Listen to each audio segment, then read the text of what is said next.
Boo! It's me, Mr. Pancakes.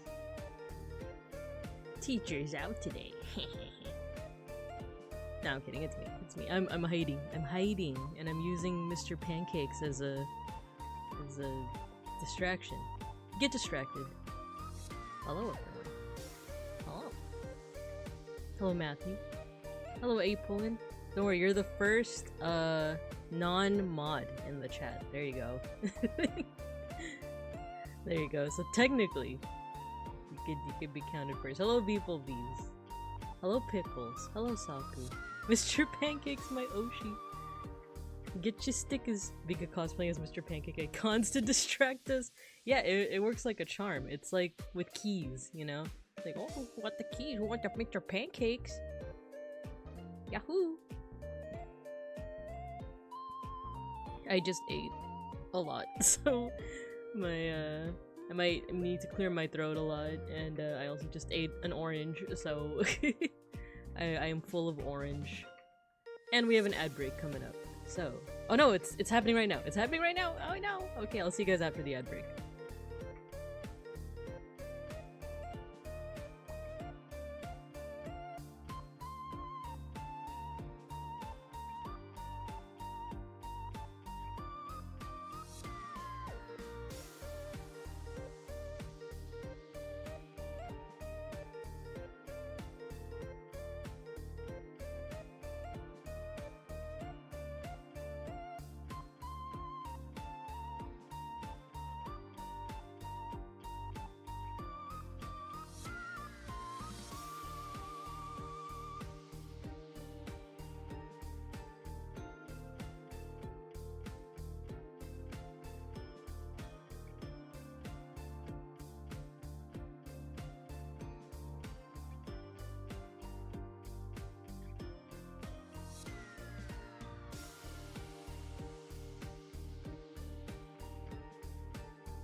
Okay, looks like we're back.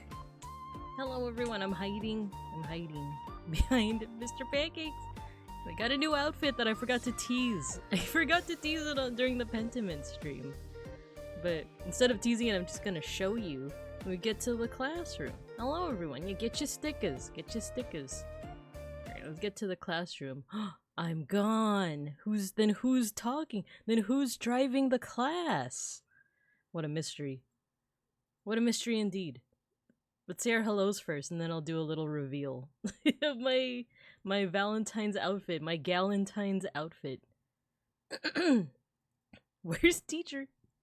Don't worry, I'm here. I just gotta keep on clearing my throat because I just ate. Give me a second. Where's Teach? I'm here, I'm here. I'm hearing your thoughts and prayers. And I will come by soon enough, but I just want to say our hellos. Get your stickers while you can. Get your stickers. I think I said hello to the first batch of people already. If I didn't say before, hello Pickles, hello Julian, hello May Shark. Keys! Jingle jingle. Hello Folk. Oh, hello. They're probably just gonna do some doodle therapy for tonight before heading to bed. Yeah, that's totally fine. That's totally fine. No worries, Pickles. Get your stickers. Everyone's getting their stickers. Binka's Roman ghost outfit. Nuh-uh. Well, actually, there are some Roman touches on it, but it's because, you know, when you think of Valentine's Day and you think of symbolism that you might associate with Valentine's Day, you usually think of Cupid, right? So, you know, there's something to think about. Woo, Andreas. She's haunting the Roman ruins.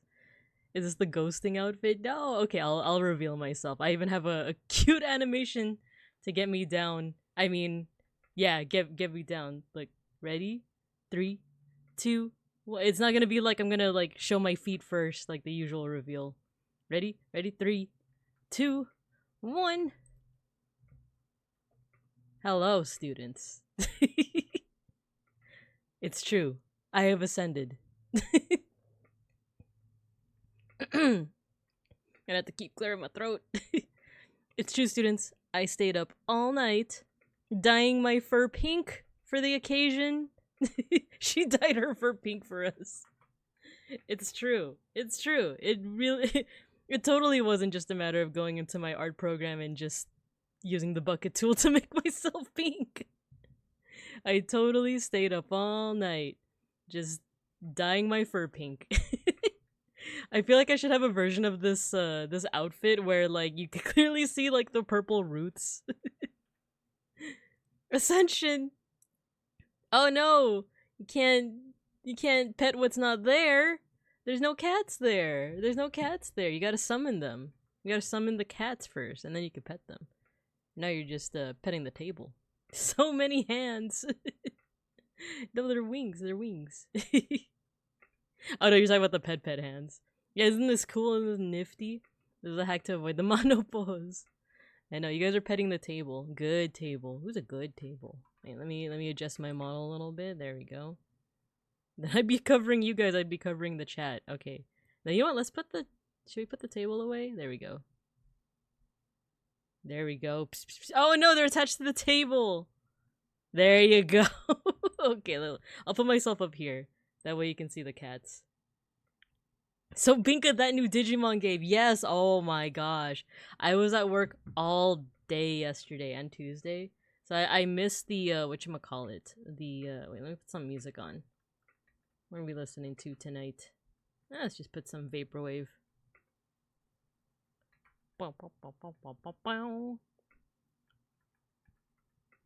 Let's see. Yeah, so the new Digimon game, for those who didn't hear, I think the PlayStation State of the Play was yesterday. I was at work all day, so oh, that kind of rhymed.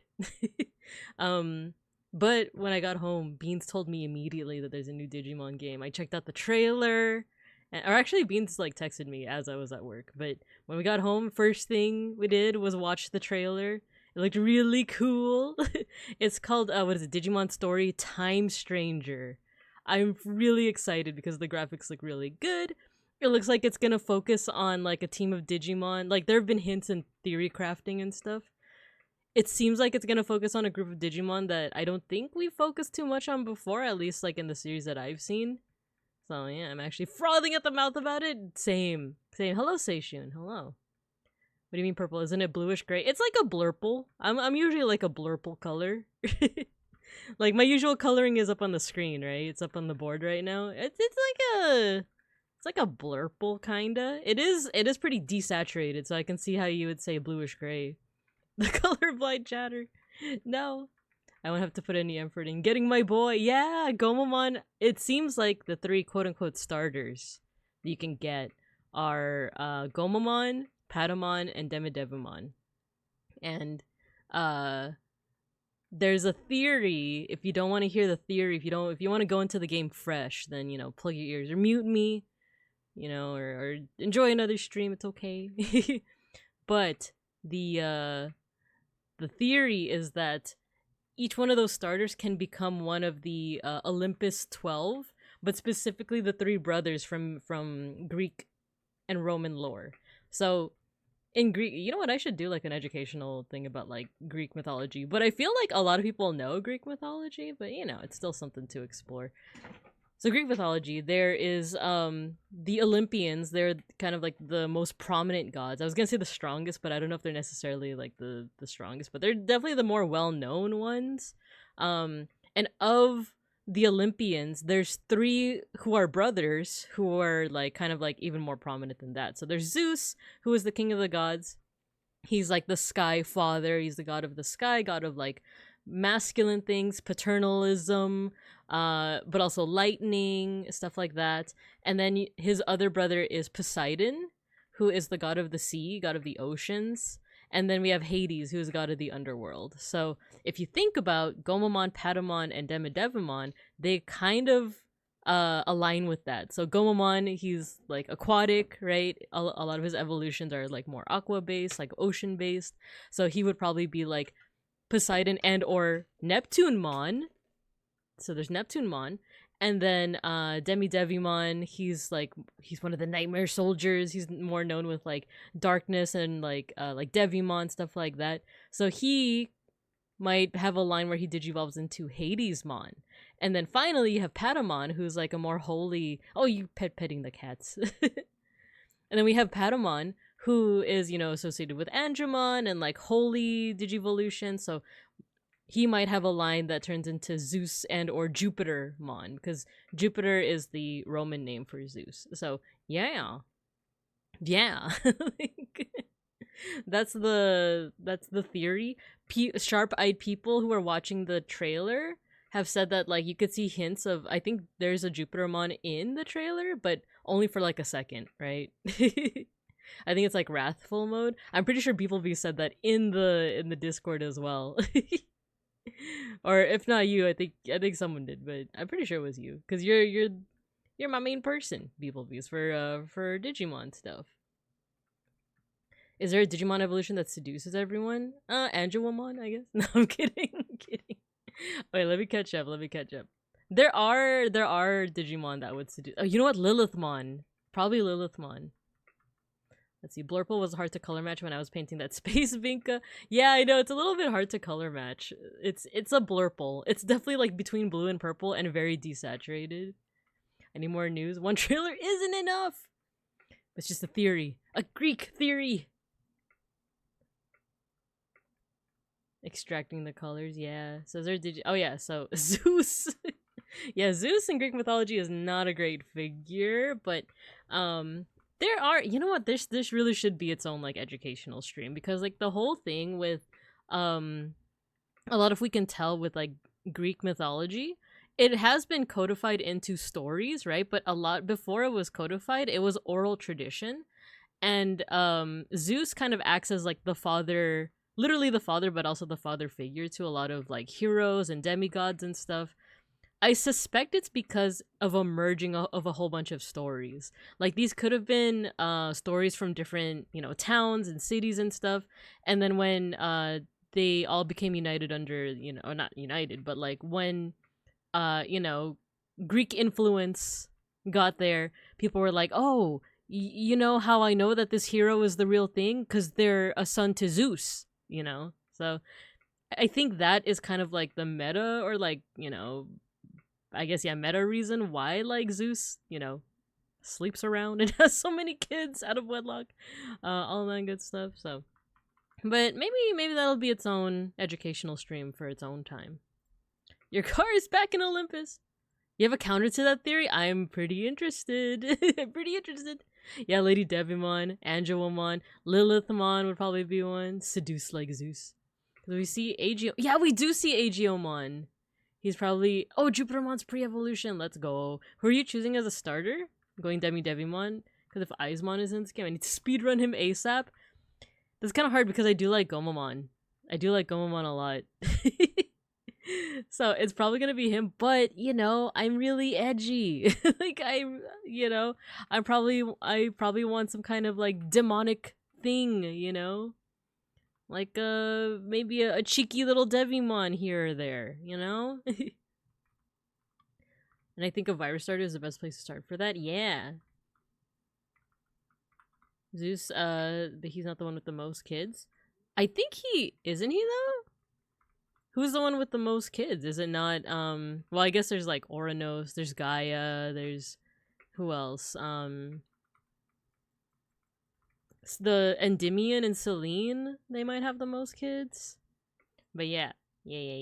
That's this, you know what, this is giving me ideas. I've actually been getting a lot of ideas lately for educational streams.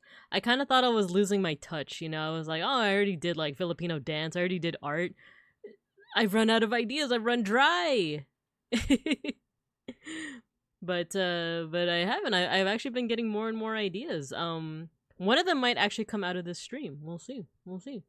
But another one that just came from the trailer of Digimon that beeplebees was mentioning and that I was initially joking about, but now I'm like seriously considering it as like maybe an educational series where I talk about the origin of certain Digimon, like especially if they're rooted in mythology or folklore. So like, you know, we're just talking about the Olympus 12. They're based off Greek figures. So that would be a cool opportunity to talk about like the Greek gods, like the actual like Olympians, you know? And then there's also Tlalocmon, who is like based off Mesoamerican, you know, Aztec Maya like religion. So Tlaloc is like a water deity. So that's another idea, you know? So that you know, that's another educational one. Wait, let me put in my idea before I lose it. Greek mythology. And then I also might want another idea that I've been playing around with, because I attended a lecture recently, is this idea of ancient astronomy. Because I did a educational stream about astronomy, and even that I feel like deserves a round 2 or like a part 2, you know?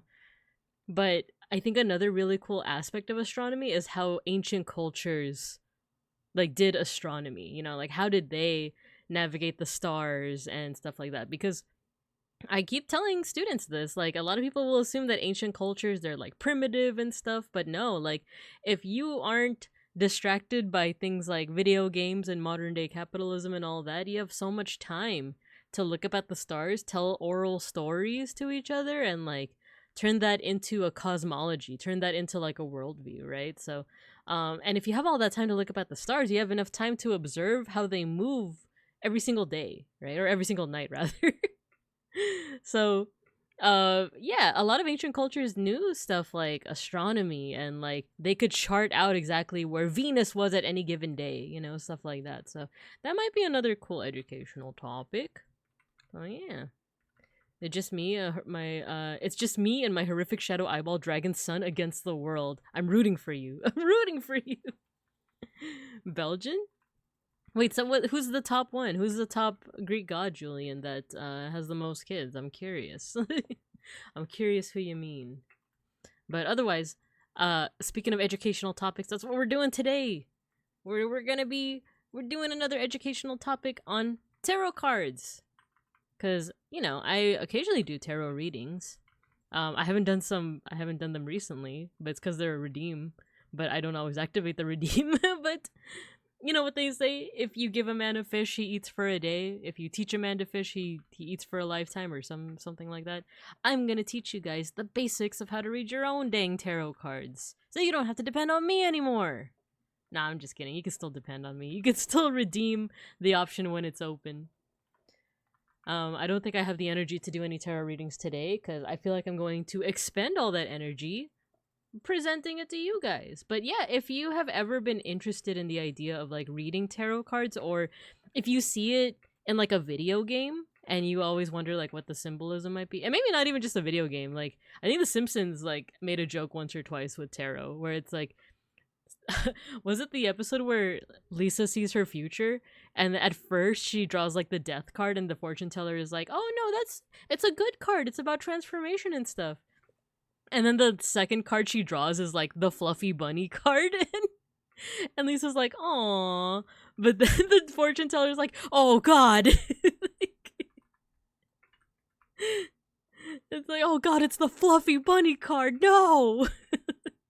Somebody ran it for the tarot reading you agreed to. Oh, I'm gonna do that. I'm just gonna we don't have to worry about that. I'm gonna do that one, just not on stream. So yeah. But yeah, so this is the basics of tarot. Let me go ahead and find my let's see, I don't have my triple screen set up, so I'm actually going to be doing this via Google Slides little dashboard thing. Okay. So yes, today's topic is about tarot cards. Wait, how am I supposed to go back and forth between the slides? Oh, there we go. Okay. Oh, Owen, hello! Sparkly Race Cat Raid! Welcome, everyone. Wait, let me go back to the title screen. We literally just started, but I didn't even utter the first word yet, so you're actually just in time. Yeah, Cupid V! I stayed up all night dyeing my fur pink. Isn't that cute? I'm totally not set up with wires or anything right now to make me float. I'm really flying! Yahoo! Yahoo! Oh, how did the Twitch shout out do that? That's pretty cool. Okay, let's say our hellos. Owen, how you doing? You were playing iRacing. Cool. Sparkly Race Cat Raid. And then I'll come back to Julian's message in a little bit. Yeah, Cupid. If you have the Randonui, you should record doing a tarot to it as a proxy. That's actually a really good idea. I might actually do that, folk. Thank you. Worth it. Nice. Well, hello, raiders. Owen, if you have to do any post-stream care, no worries at all. But if you guys want to stay behind a little bit, same with the mechanics. If you guys gotta go, you gotta go. But otherwise, we're gonna be talking about the basics of tarot cards, so you can learn how to read them for yourself. Hopefully, but also go over like a little bit of the history and stuff like that. So yeah. And welcome, raiders. Welcome. Who animated those twinkles? I have some notes. I actually got these as like a random. Also, good evening, Church. I just got them off of like Google Slides. Like if you just import a sticker, they just show up as a sparkle, and I like sparkles, so so yeah. You go ahead and give Google Slides your notes. They could use it. So, Julian, what were you saying? I know it was a playing card at first and got turned into, yeah, like the tarot around 1980. Something like that. Yeah, totally. But BINKA bear! No, not the fist. I'm just a little Cupid. I'm just a cute little Cupid bear who's stayed up all night dyeing my fur pink. I'm running on Red Bull and adrenaline, baby. Okay, let's get back into it. Okay, so I always gotta do this disclaimer when it comes to tarot. Because I feel like there's a lot of people who are like, tarot? I thought you were an educational streamer. I thought you were one of the... like, I thought you were one of the more enlightened ones. What are you doing? Doing things with superstitious divinations? She's a witch! Strawberry BINKA, wait, I kind of love that. Also, hello, Gojikins. So, my thoughts on tarot. I've said this a couple times here and there during my tarot streams, but I don't personally predict... I don't personally see tarot as like anything mystical or magical. You know, I see them as a fun way to introspect. I don't believe... What did I put on here? I don't believe that they can predict the future or how other people feel about you. So if you're gonna try to ask me what's gonna happen to me next Tuesday in it, or what does my crush think about me, you're out of luck, pal. I wouldn't know what to tell you. But instead, I do feel like tarot, kind of like astrology, is a neat little tool for reflection and introspection. It's like all these cards, they have their own meaning, right? And everyone's gonna have different interpretations of those meanings that are personal to them. Wait, is that what I put on here? What did I put here? Even though the cards have, yeah, the cards have set meanings. I did this in a in a daze yesterday. After work, I just started on these slides, so you totally didn't procrastinate. Even though the cards have set meanings, each person's interpretation will be personal to them and their current situation. Yes, so what that means is if I show you a card about nostalgia, that's my favorite card. We're going to go through it too. If I show you a card and its theme is nostalgia, you might interpret that as a good thing of like, oh yeah, we're returning to like, you know, good times. We're doing something that I enjoyed in my childhood, right? Or you might interpret it as a negative. It might be like, ah, man, like, you're going back to the traumas of childhood. Man, this sucks. Quick, someone make a strawberry bibinka. Oh, wait, that's such a good idea. Binka, your cub has come back to Bear Olympus. Straw Binka. Tarot deck, what is the airspeed velocity of a swallow carrying a coconut? Can you imagine if I draw a card and it's like... one of my cards just transforms into like a number. 8.2 miles. Well, what did I type? Oh, I have no idea what you typed. What does it say? Oh, strawberry. I guess that's someone's emote. That's pretty interesting. Yeah, strawberry. Strawberry bibinka would be really cute. I might actually do that. That's really cute. In fact, I'm gonna write that in my notes really quick. Strawberry bibinka. There we go. So yeah, oh yeah, so that said, be respectful of other people's beliefs and don't yuck on my yum. This is my new kind of rule, right? When it comes to my stream, if I'm actively talking about something that I find really interesting, don't come in and be like, actually what you like sucks and actually it's wrong because of X, Y, and Z. Or Z, as the Canadians say. You know, just let people enjoy what they want to enjoy. You know, if you have strong feelings, go ahead and make your own personal Discord server, you know, like a private one like I have, and just rant into there. Rant into the ether, you know? Or you could click away. You don't, I'm not, the door is not locked. You can feel free to check out another person's stream if that is a better fit. But for today, we're going to be talking about tarot. So that's my initial thoughts. That's my disclaimer, right? And then let's go a little bit into... I actually don't know if this next slide will make people motion sick in any way. I just found a GIF on... Google Slides has this thing where you can just insert a picture in it. And it's like... It's kind of like GIFs from Giphy and stickers and stuff. So I just found this one. I'm like, okay, paste it in there. I don't have any images I can use for this. Get rotated.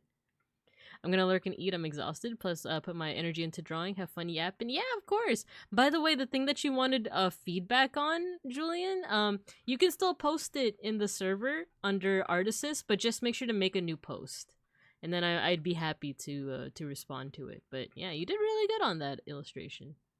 You can leave if you're not having fun. Exactly. You don't have to go home, but you can't stay here. Or you can if you want. But get rotated. Okay. So, a little bit of the history of tarot. And I'm also going to explain... you're petting the cats. Or you're petting the cats.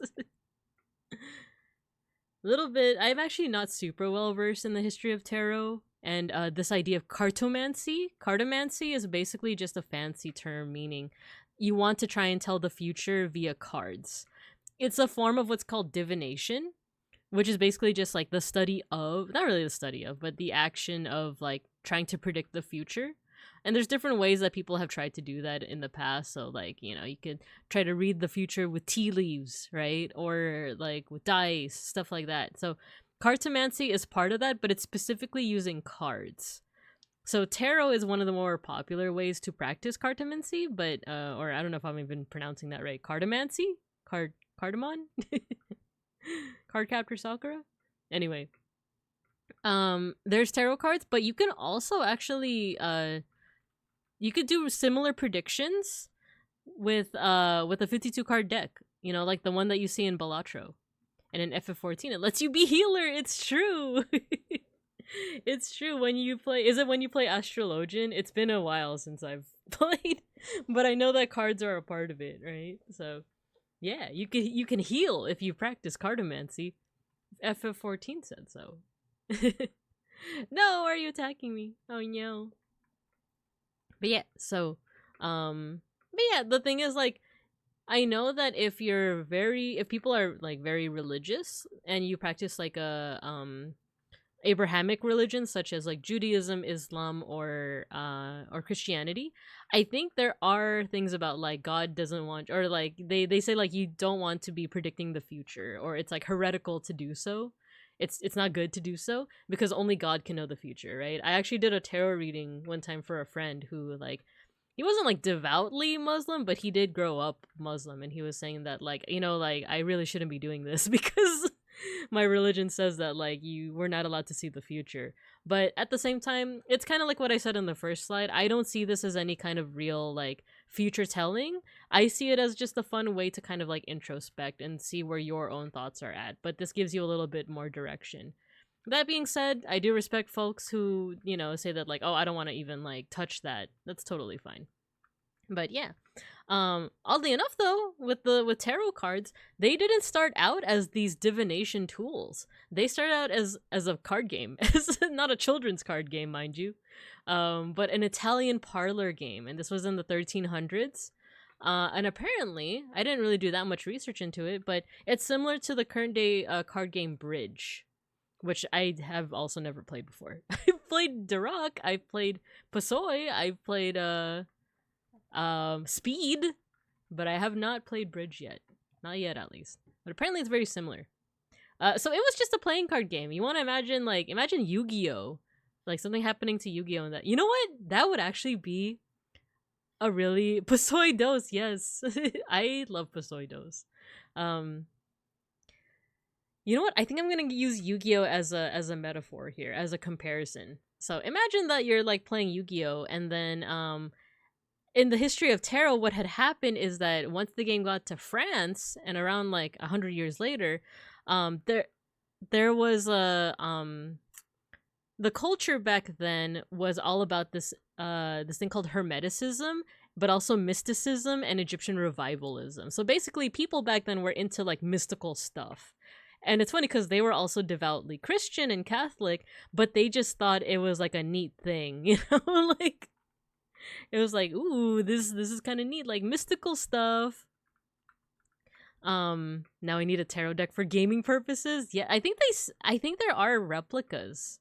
Like Andreas, exactly. You know what's funny, Matthew? They actually sell the card game, Lansquenet. They sell the medieval card game that you play in Pentiment. I actually bought the deck. I bought it like yesterday.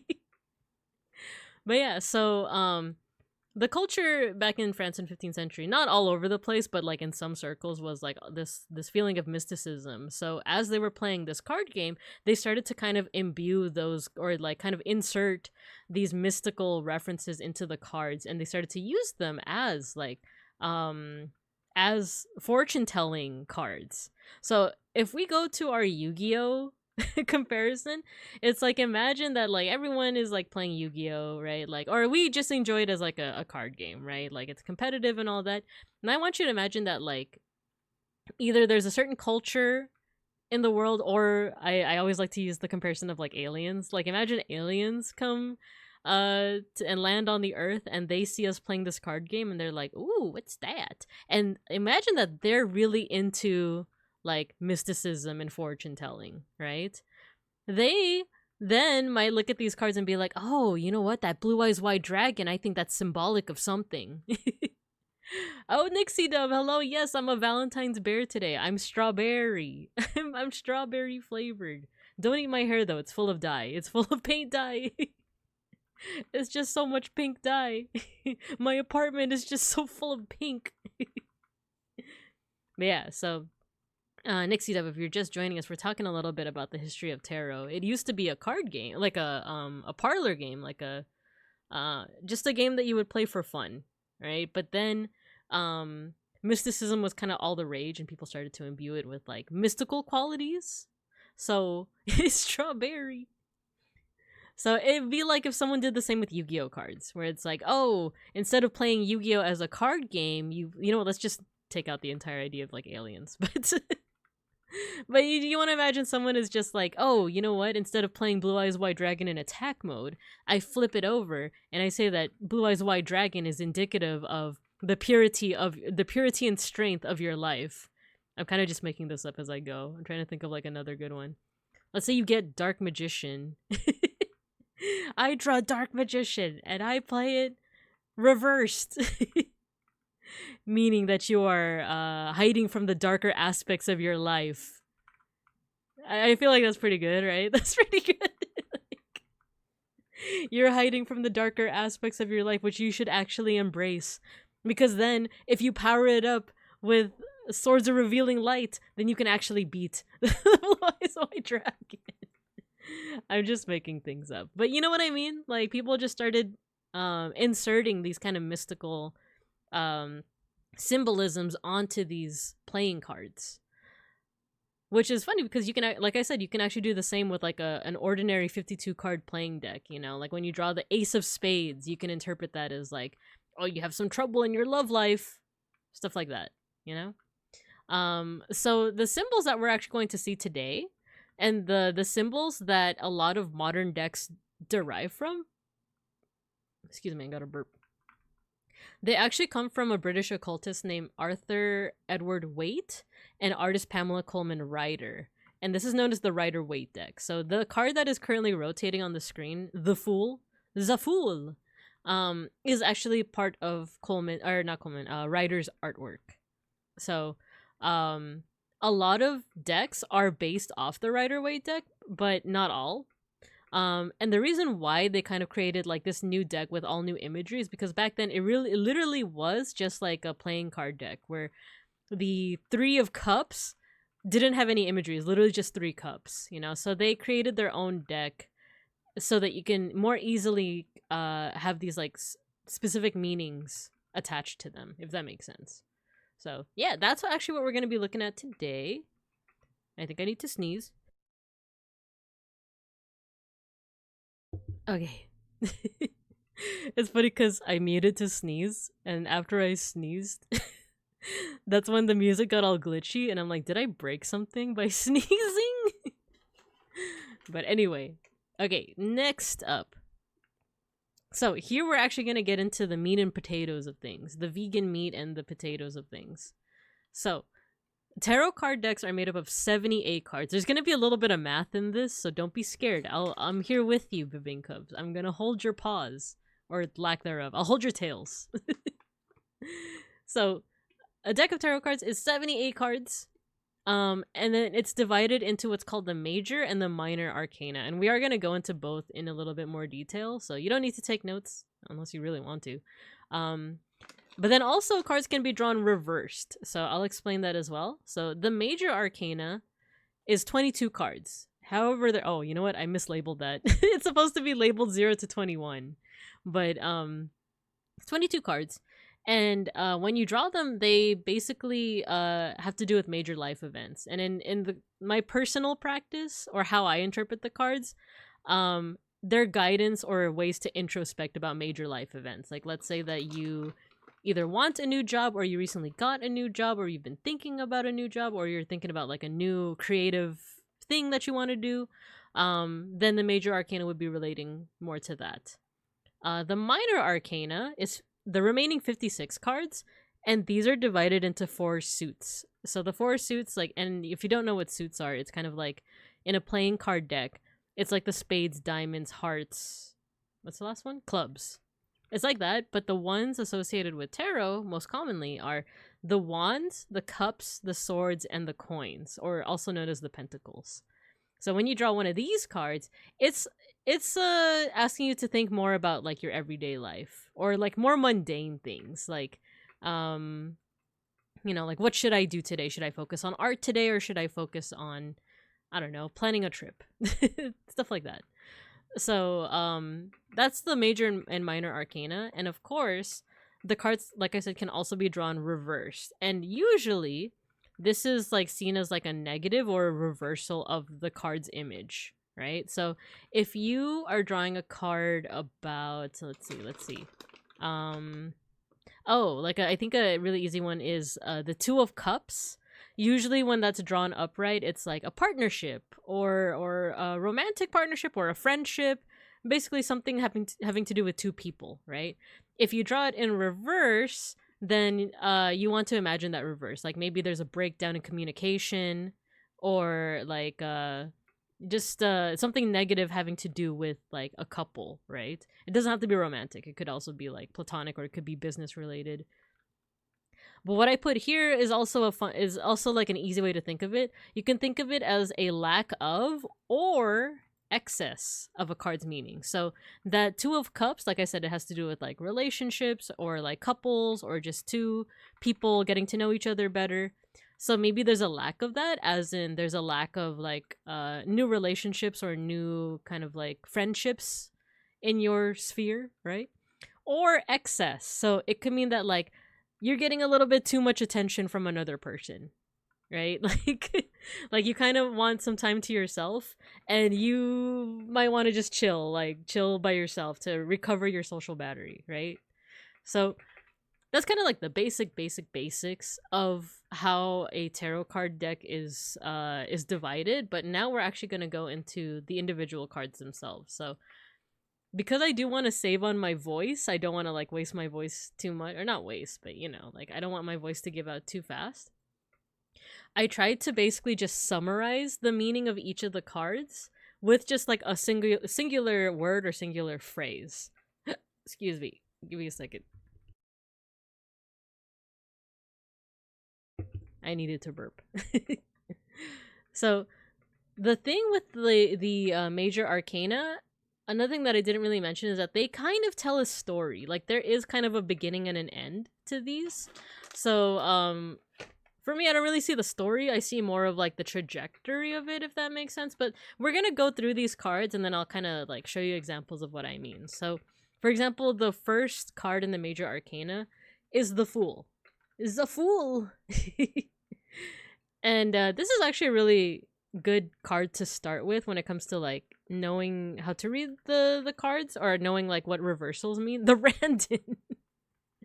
That'd be a funny art idea. Just draw him as the Fool. The Jonkler. And the Fool is numbered 0. It's not number 1. Number 1 is actually the Magician. So the Fool represents new beginnings, but it also represents everything positive and negative that has to do with new beginnings. So like this would be a really good card to draw if you feel like you're in a rut, right? If you feel like you're bored or you feel like you've fallen into a routine.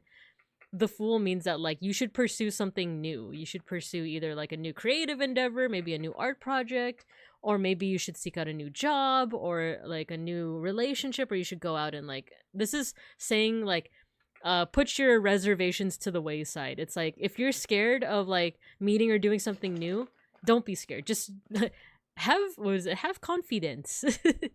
Just go on and jump out in there. And I'm not going to be giving the other cards this much detail, but this is just so that you could, you know, get the hang of what I mean. Each card has a lot of symbolism in it that you can interpret in different ways. So I don't know if you can see it that well, but the Fool, it's a guy with a little white dog, but he's also on a cliff, and he's not looking in front of him. He's looking up into the sky, and there's also mountains in the background. So he is on the edge of a cliff. The thing with new beginnings is that it could be kind of scary, right? It's like you're at a cliffside, and like, you know, you could easily fall. That's the danger of trying something new, is that you could easily fail, right? But the whole idea of the Fool is to like try something new, just to like get out of that rut. So that's kind of the positive aspect. If you draw it reversed, what this means is that like you could be falling trapped to one of the many hello Toge, hello Bobinka, hello. I'm doing a little lesson on how to read tarot cards. You got your sticker. So yeah, like positive, like an upright, the Fool means new beginnings and all the things that come with that, like being wide-eyed, being optimistic, being in good spirits about it. Reversed, it could mean that you're not looking where you leap. Like you want to jump into something really quickly and like now to get out of that rut, but you're not doing any of the planning. It's almost like a really good example of this is quitting your job without having a backup. You know? It's like, imagine you draw this card and you're like, yeah, like I'm gonna quit my job and I'm gonna become a full-time VTuber, and I don't have a plan or anything, and I've never streamed before in my life, you know, like that's kind of what the negative part of this is. If you draw it reverse, that's what it's saying, is that you have to be really careful to at least plan what you're doing. This card is not saying to like be cautious, it's saying like just do a little research before, like, look before you leap, basically. So that's what I mean by like the positives and the negatives. So with that, with the Fool out of the way, we're gonna take a look at the rest of the major arcana, and we'll briefly talk about what the negative connotation can be as well. So the Fool, new beginnings. The Magician is it has to do with ready material. What I put here is ready materials, and what that means is you have the materials ready to start something new. So this is kind of a continuation of the Fool, and it shows a person with all these materials ready to do like some kind of magic spell or some kind of ritual. So I realized I didn't warm up my voice today. I kind of should have, huh? But it's okay, we're just gonna keep on going. So you have the materials ready to get something started. This is kind of saying like you don't really need to do any more prep. I think you're ready to just like get on with what you need to get on with, you know? When it's reversed, this might mean that you might be overthinking your prep, or you haven't really prepped enough. So that's the Magician. After that is the High Priestess. The High Priestess has to do a lot with like femininity and intuition, though sometimes I do confuse it with the next card, which is the Empress. So the High Priestess has to do with like kind of like the more magical side of things, but also like your unconscious and your intuition. If it's upside down, it means that you might not you might not be listening to your intuition enough. You might be trying to look at external things to kind of give you affirmation. Like, let's say you want to do something new. You're not sure, so you go around asking other people what they think. You might be hearing mixed results, right? This card is saying like listen to your gut feeling. And yes, it's good, it's okay that you're like looking for external, like you're looking for people to tell you, yeah, you should go on with it, or no, you shouldn't. But once you have that feedback, you need to decide with your gut feeling whether or not to do something. So that's the High Priestess. The Empress and the Emperor I'm going to talk about together because they kind of reflect each other in a way. So the Empress has to do with nature but also femininity, and then the Emperor has to do with masculinity and authority. So it's these things that are usually Emperor Babinka. So I know it's kind of old-fashioned to think of like nature as feminine and authority as masculine, but that is, you know, these cards are a product of their time. So, you know, you don't necessarily have to like abide by it either, but you can also just imagine the Empress as like having to do with nature. Maybe this is a card asking you to like go out into nature and enjoy it. And then the Emperor, like I said, has to do with authority. So maybe this has something to do with like a boss figure or a paternal figure in your life. Like, if not a father, then like a father figure, right? So, or this might be encouraging you yourself to kind of channel that authority. It might be saying that like you're letting everyone walk all over you. so you gotta nut up, right? You gotta be a leader, that kind of thing. The Hierophant. Oh, you know what? If you get them reversed, so reverse, you want to imagine like what does an excess or a lack of femininity mean to you? Like if you get the Empress reversed, then that would mean something like you know, you might be lacking in feeling the love from other people, I guess, like maternal love, or you're lacking in this feeling that people are caring about you. And if you draw the Emperor reverse, it might be that thing that I said of like you don't have enough authority, or you might not feel like you have enough authority, so you gotta nut up. you gotta start exerting that authority. Or maybe you're doing it too much. Maybe you're exerting your authority too much. You went the opposite end of the spectrum, and now you're doing it a little bit too much. So that's the Emperor and the Empress. The next one is a very interesting card to me. It's the Hierophant. You kind of want to imagine him kind of like a pope-like figure. It's funny because the Empress and the Emperor are kind of paired together because they both represent like kind of mirror images of each other, like femininity versus masculinity. The Hierophant and the High Priestess are also often paired together because they're kind of reflections of each other. But the High Priestess focuses more on like intuition and kind of like more, how do I say this simply, like arcane arts, not the show, but like stuff that isn't associated with like traditional like religion, for example. Because what the Hierophant represents is tradition, is the status quo, how things have been going like this entire time. This card is basically saying it's calling to attention like, what do you see as traditional in your life, and do you see that as a good thing or a bad thing? So like if you, this is kind of saying to, it might be saying to like be conservative, not necessarily politically unless that's how you roll, but be conservative with like either your money or your emotions. Conserve it, basically. My brain pictures an elephant whenever I see the Hierophant. I can kind of see that, yeah, with the little like white part in the center, right? That's the trunk. Or are you talking about the word Hierophant? Hierophant elephant? It's the Hierophant with the long trunk. It just sounds like elephant, yeah.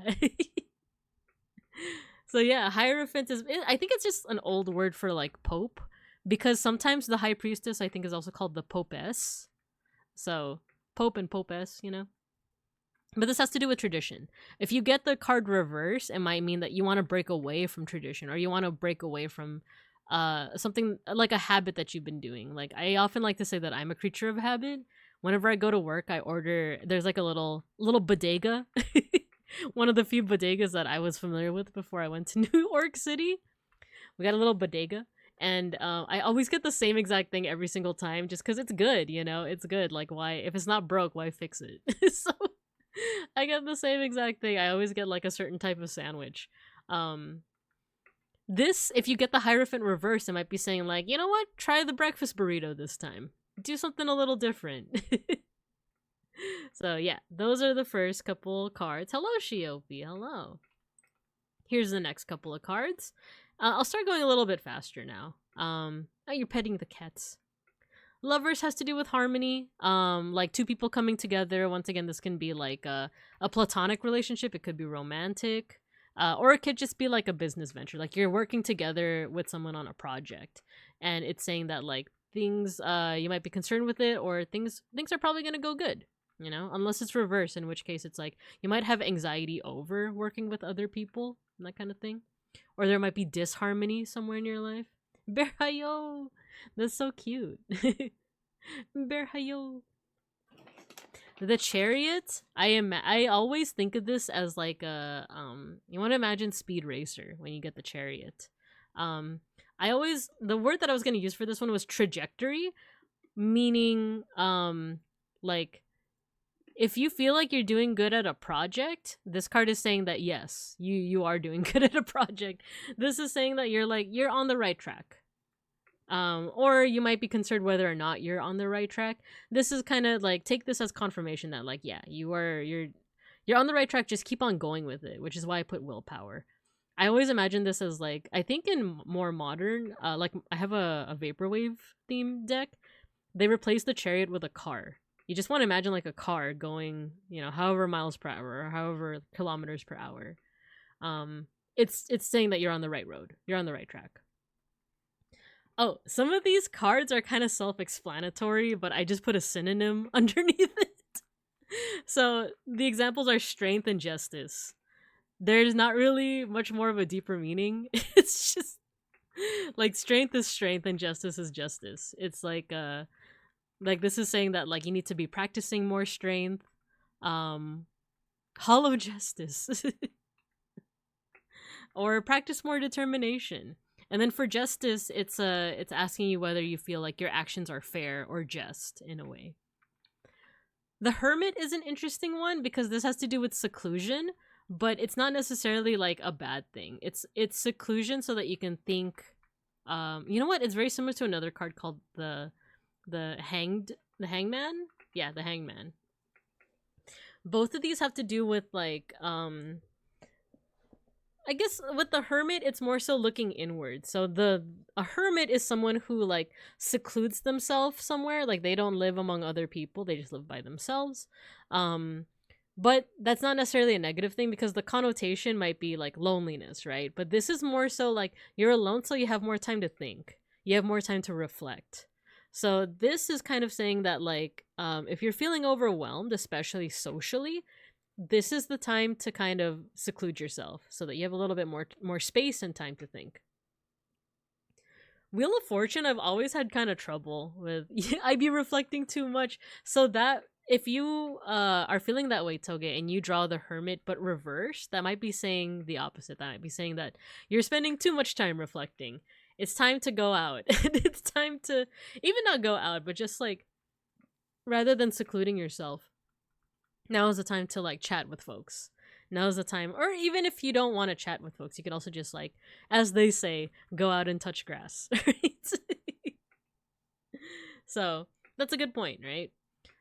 I have a little bit of I have a little bit of difficulty with getting Wheel of Fortune as well as a couple other ones at the very end, like the World and Judgment. But the Wheel of Fortune, at least from what I've seen, has to do with the end of a cycle or the beginning of a new one.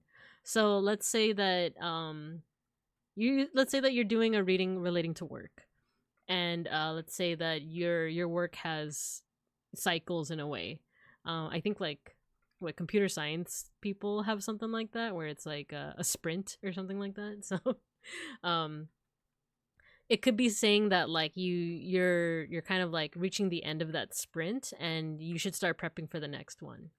So typically this has to do with like the end of a cycle. And this card in particular is very rich with imagery because it has like different animals associated with different biblical figures, but also a bunch of like Near Eastern stuff. I don't know. I could get into a whole thing with Wheel of Fortune. It's a pretty interesting one. But for the sake of time, we're going to move on. So like I said before, the Hangman is very similar to the Hermit in that like it could be seen as negative, especially with what is the implication of the hangman? Why is he hanging, right? But this one has more so to do with resting to recover. This is rather than secluding yourself to give yourself more time to think, you just need to exist, man. You just need to like rest, lie in bed, and just exist. Like you don't even need to think really hard about anything. You don't need to be like the Hermit. And I'm running out of breath. Oh no. Like I'm just yapping so much. Whereas the Hermit is about introspection and like thinking to yourself, the Hangman is like just lie in bed, lie on the grass. You gotta recover. You've done too much already. Whereas the reverse Hangman could easily mean you might be resting a little too much. like everyone does need their rest, but at some point you do gotta get up. So that's kind of what Hangman is. Ooh, Death. Death is always an interesting one. This is kind of like the one that always pops up in like pop culture, like The Simpsons, like I said, because death always seems like such a scary thought, right? Like, and it is kind of a scary thought. But this doesn't literally mean death. The better way to imagine this is it means transformation. It means that like you need to ready yourself, or you need to at least mentally prep yourself to change something in your life, because that's what death is. Death is this great transformation. Yes, from living to dead, but let's say that it's not necessarily your death. Let's say that it's the death of like an idea. Let's say that it's the death of an idea that you once held very dear. It might be time to let that go, right? It's basically, this is the card of like, it's time to let go. It's time to change something in your life. Yeah, what was the song that take a look at yourself and make a change? So yeah, good night. I'll have a great rest of the stream. Thanks for stopping by, Pickles. I appreciate you. So that's death. When death is reversed, it doesn't necessarily mean that you shouldn't transform yourself. It's saying that you feel like you're hesitant in changing yourself. Oh, we have an ad break coming up, so I'll finish up my talk on death. So yeah, when you get death reversed, it usually means that you are being resistant to the idea of like transformation and change, and you just gotta embrace it. If you want any real change in your life, you have to embrace it. So voice break time, yes. I think I will do that right now. So I'm gonna put you guys over in the cub corner. You guys be nice, especially on Galentine's Day, right in front of my crab rangoons. So be good. I'll see you guys after the ad break. I'm gonna rest my voice. I've been yapping.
We're back.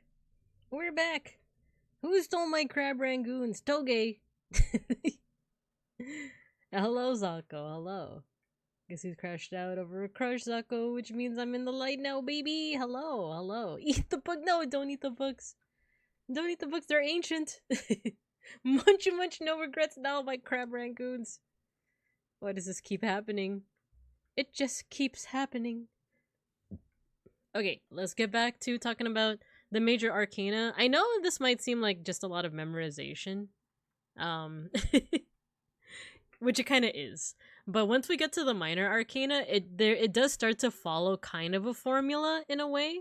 But for now, I think another reason why I like tarot a lot is because a lot of it is just art analysis. A lot of it is just looking at like the card symbolism and just like making your own interpretation of it. And like I said, there is kind of like a set interpretation already, but you can keep on adding to that. You can keep on like adding to that. So I actually am tempted to like kind of show off. Let me actually go back, because we stopped at death. I know you can't see it that well, but Wheel of Fortune has like some really interesting ones. Like I said, it has I actually need to see the full version of this. Let's see. Can you draw our tarot? Wait. Oh, as in like, am I doing tarot readings right now? Today is just like an educational stream. I don't quite have the energy to do tarot readings for today, but maybe another time. Oh no. But yeah. So let's see, if we take a look at the Wheel of Fortune, and actually let me turn on my highlighter over here. This is a really interesting one. I don't know how well you can see it because it's kind of small on the screen, but in the top left is an angel, basically like an anthropomorphic or human-shaped angel with wings, right? On the top right, there's an eagle. On the bottom right, like I said, I have trouble I have trouble telling my left from my right sometimes. On the bottom right is a winged lion, and then on the bottom left is a winged bull. So these four animals, they're usually associated with the four apostles, the four who wrote the Gospels of the Bible. I'm not great with what is it, like Luke, John, Luke Perry. But yeah, it's usually associated with them. But these four animals are also, you also see it quite a bit in Near Eastern or like Mesopotamian, basically like Hebrew Mesopotamian like lore and mythology. So for example, there's something called a Lamassu, which I like talking about. It's a Mesopotamian mythical creature. Let me see if I can get a picture of what that looks like. The Lamassu. Give me a second here. Here you go. Alright, I'm assuming you can see that. I actually put OBS away for a second. What does it look like to you guys? Okay, yeah. So yeah, the Lamassu, if you look at the features that it has, oh, you actually can't see too many of the lion features. Let me look for another one. I want one that has lion features as well. Open image in new tab. Okay, I found one. I think the Met has one. Yeah, this one. This is a good one. So if you look really closely at this creature, it has the head of a person, a human. It has the horns of a bull. And sometimes it's also drawn with like the hooves of a bull, but this one doesn't. Or actually, if we go back to the, I already exited out of it. Sometimes it's drawn with hooves as well, but it has like the horns of a bull, sometimes the body of a bull, and this one happens to have the claws of a lion, as well as the tail and like overall body of a lion, and then finally the birds of an eagle. The birds, the wings of an eagle. The wings of an eagle. So those four animals you see in a lot of like Near Eastern, as they call them, like Near Eastern mythology and like mythological figures. So it's no I guess it's not a big leap to see them also in biblical stories or biblical like iconography, biblical symbolism, because like these are four very popular creatures. So yeah, let me catch up on chat. What are you guys saying? That kind of drawing cards. Yeah, I'm back to being PNG for today because I wanted a cute little Valentine's Day outfit. Book of Job is my favorite. That's that's an interesting choice. Ate an apple, that one. Steve Jobs, the 5-footed guardian. Yeah. The 5 feet. Why has it got 5? Let's take a look see. It might actually be bordering another creature. Let me take a look see. It does have 5. That part I'm actually not so sure of because sometimes these are seen in a pair, as a pair. I think, let me show you an example. Here you go. Like these two are shown as a pair. Oh, and if you look really closely, you can see that this one has hooves of a bull. As long as they're shown as a pair. This one also has a 5th foot. So actually I'm not sure. It could be that that's part of the mythological aspect of it, that it has like another foot. Or there might be another aspect that I don't, I didn't really research into just yet. But yeah, I just thought that it's interesting that it has this. The Wheel of Fortune has that, as well as a couple other symbols. So it does have a sphinx on top, a weird little devil creature that's just like, I don't know, flirtatiously leaning on this like central circle, and then there's also like a serpent. There's a lot of, it's like very rich with symbolisms. I feel like you can see his butt, like what's going on there. And then in the middle is this like circular diagram with this one I'm actually not too sure of. It seems like there's some alchemical symbols, but there's also this outer ring also has what looks like Greek and Hebrew letters. So yeah, there's just, that's the cool thing about a lot of these cards, is that they're very heavy with symbolism. Yeah, so let's go ahead and go from where we left off. So we have Temperance. Temperance is basically this idea of balance, of balancing things together. From Google, the sculptor gave these figures 5 legs, so they appear to be standing firmly when viewed to the front, but striding forward when viewed from the side. Llamas protected and supported important doorways. Oh, yeah. So you usually see them in doorways. So that's a really cool one. So thank you, Zako. All right, so back to the topic at hand. So we have Temperance. This has to do with balance. So if you draw this card, this is basically saying something like, you need to figure out how to balance the many things that you have on your plate. That was kind of like a popular lesson that me and a lot of my peers had to learn in college, for example, is if you're part of an organization or you're doing something else other than class, like you have a job as well, you kind of have to figure out the balance between the two. If you get it reversed, it means that basically, like, yeah, you really got to figure out that balance. Upright can mean that like you do already have that balance, but what usually helps is just figuring out your priorities. Okay, so the next two are really interesting. The Devil and Mr. Rage. Hello. Mr. Rage, I was thinking about you recently because I was watching a stream earlier that I think you might really like. So there's this other VTuber I follow. His name is Almantas. You gotta check him out, dude. He was talking about philosophy earlier. Everything went right over my head, but I feel like you would really appreciate it. I'll see if I can send it. I'll follow. Okay, let me... Yeah, thank you, Matthew. Yes, Almantas VT. He and another VTuber that I follow, Squeegee, they were talking a lot about philosophy, stuff like Kant, Hume. Don't know who those guys are. Oh, hello, Almantas. No, I'm exposing myself for being big dumb. No. Oshiopi. I'll let you say that. No, I said Kant. Kant, not the other word.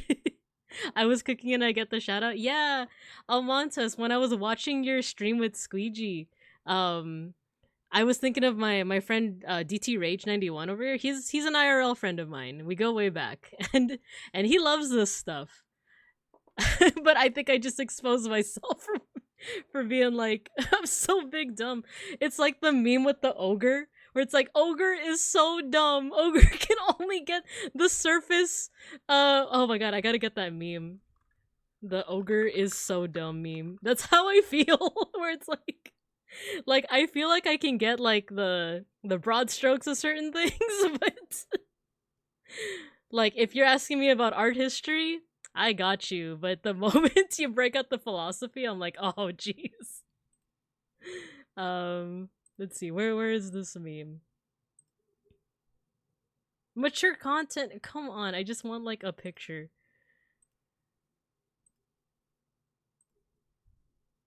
Here we go.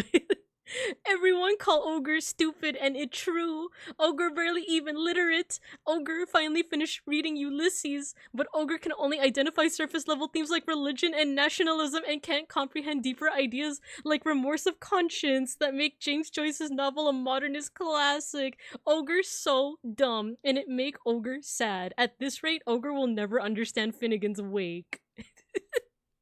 That's how I feel. It's like, oh man, they're talking about some like pretty fancy things. They're talking about like how do you know the truth is the truth? Like, and I'm like, oh geez, like, I'm just here to talk about mythology. Let me catch up on chat. Self-reporting big dumb is goals. I am complete dumb. I use that literacy ogre a lot. It was Ulysses, yeah. But I embrace my dumb and revel in learning. There you go. That's the way to do it.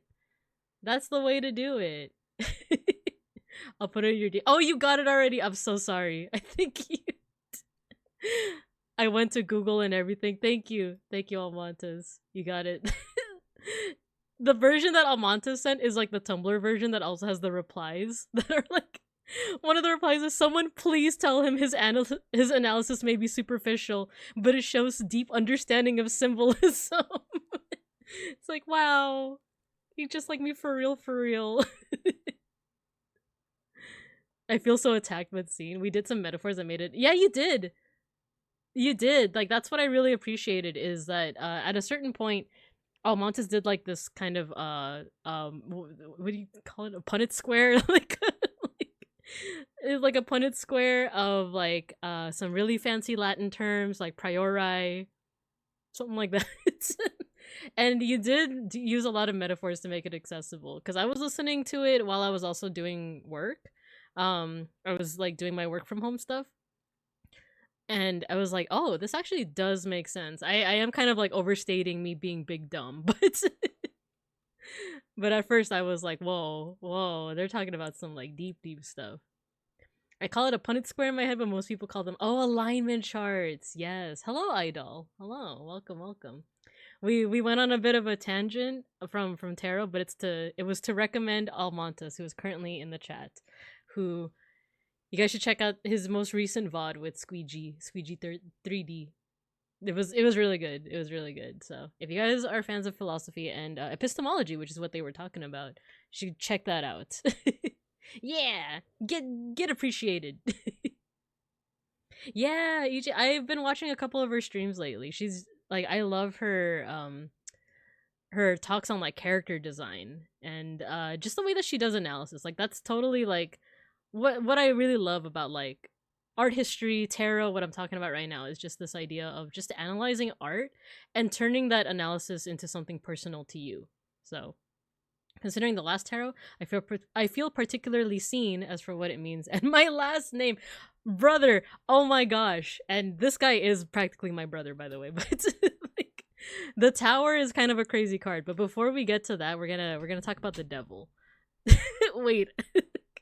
The Devil Tarot card. Okay, so the Devil Tarot card is an interesting one because this is another one that people will see and be like, oh my god, like what is happening? Am I gonna get possessed by evil spirits?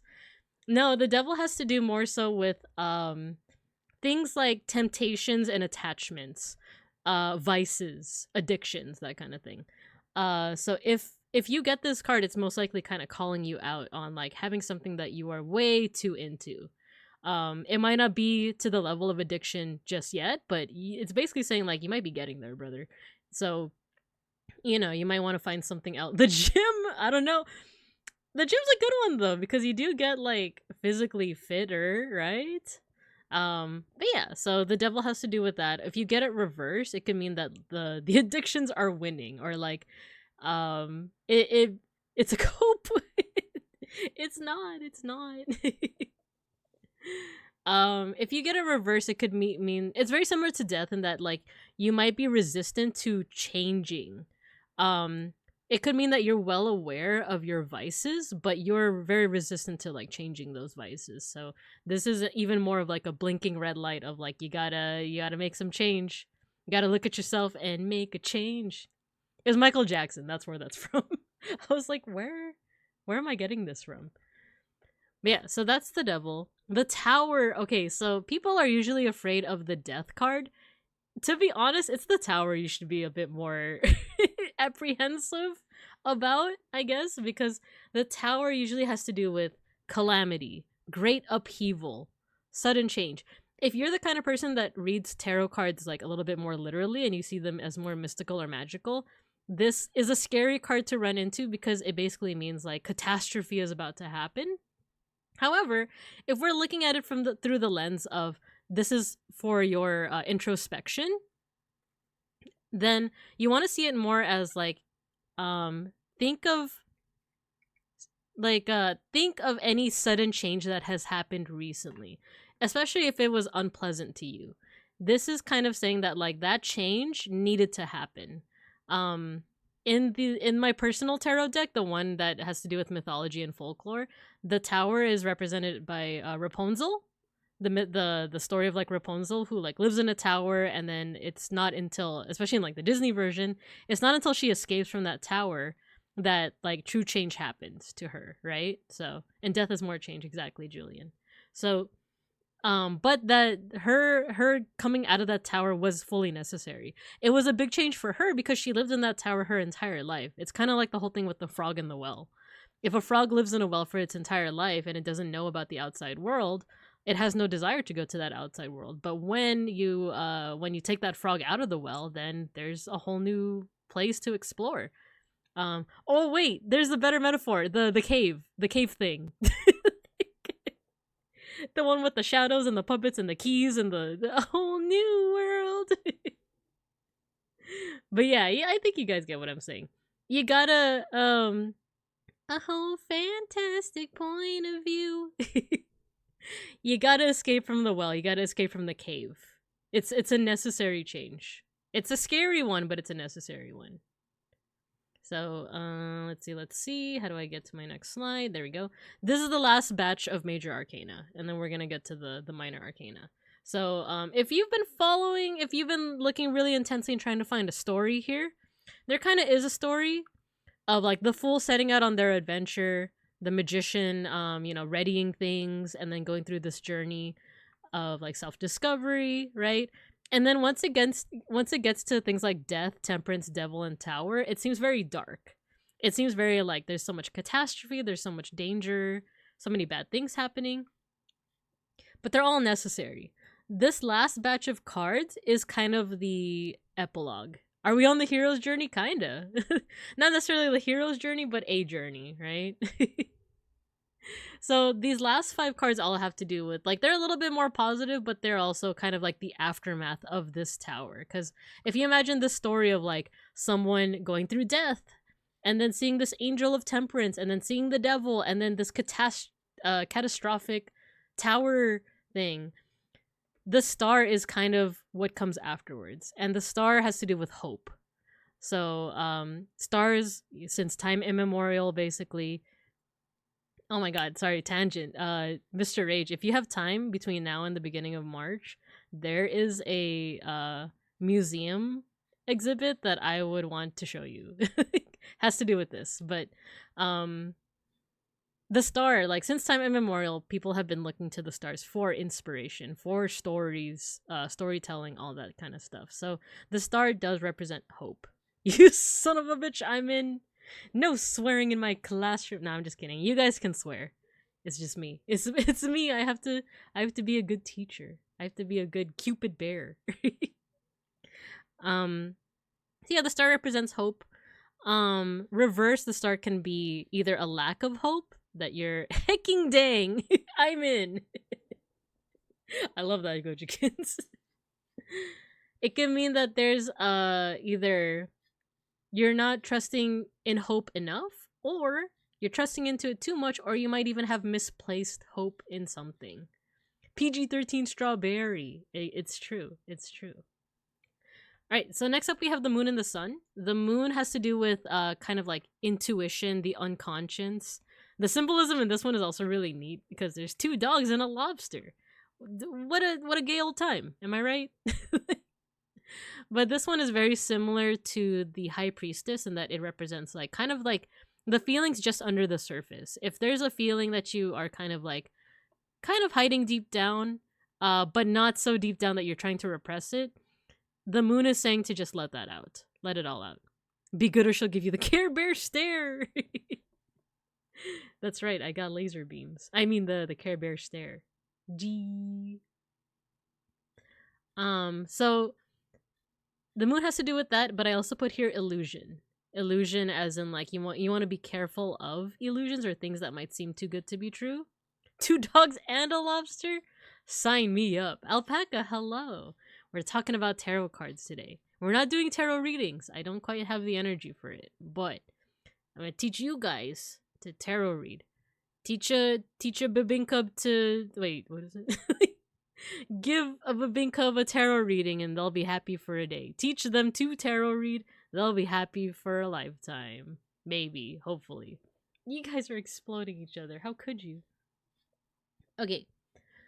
The sun, the mighty sun, praise the sun, has to do with positivity, growth, things going in the right direction.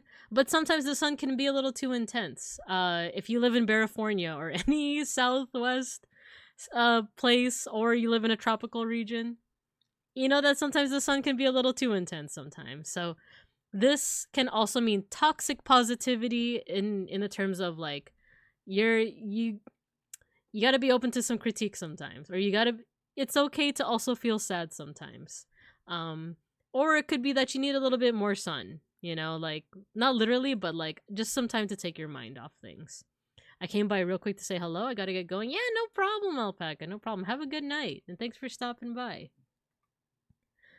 The last 2 cards, I do have a little bit trouble. Kind of like what I said with Wheel of Fortune.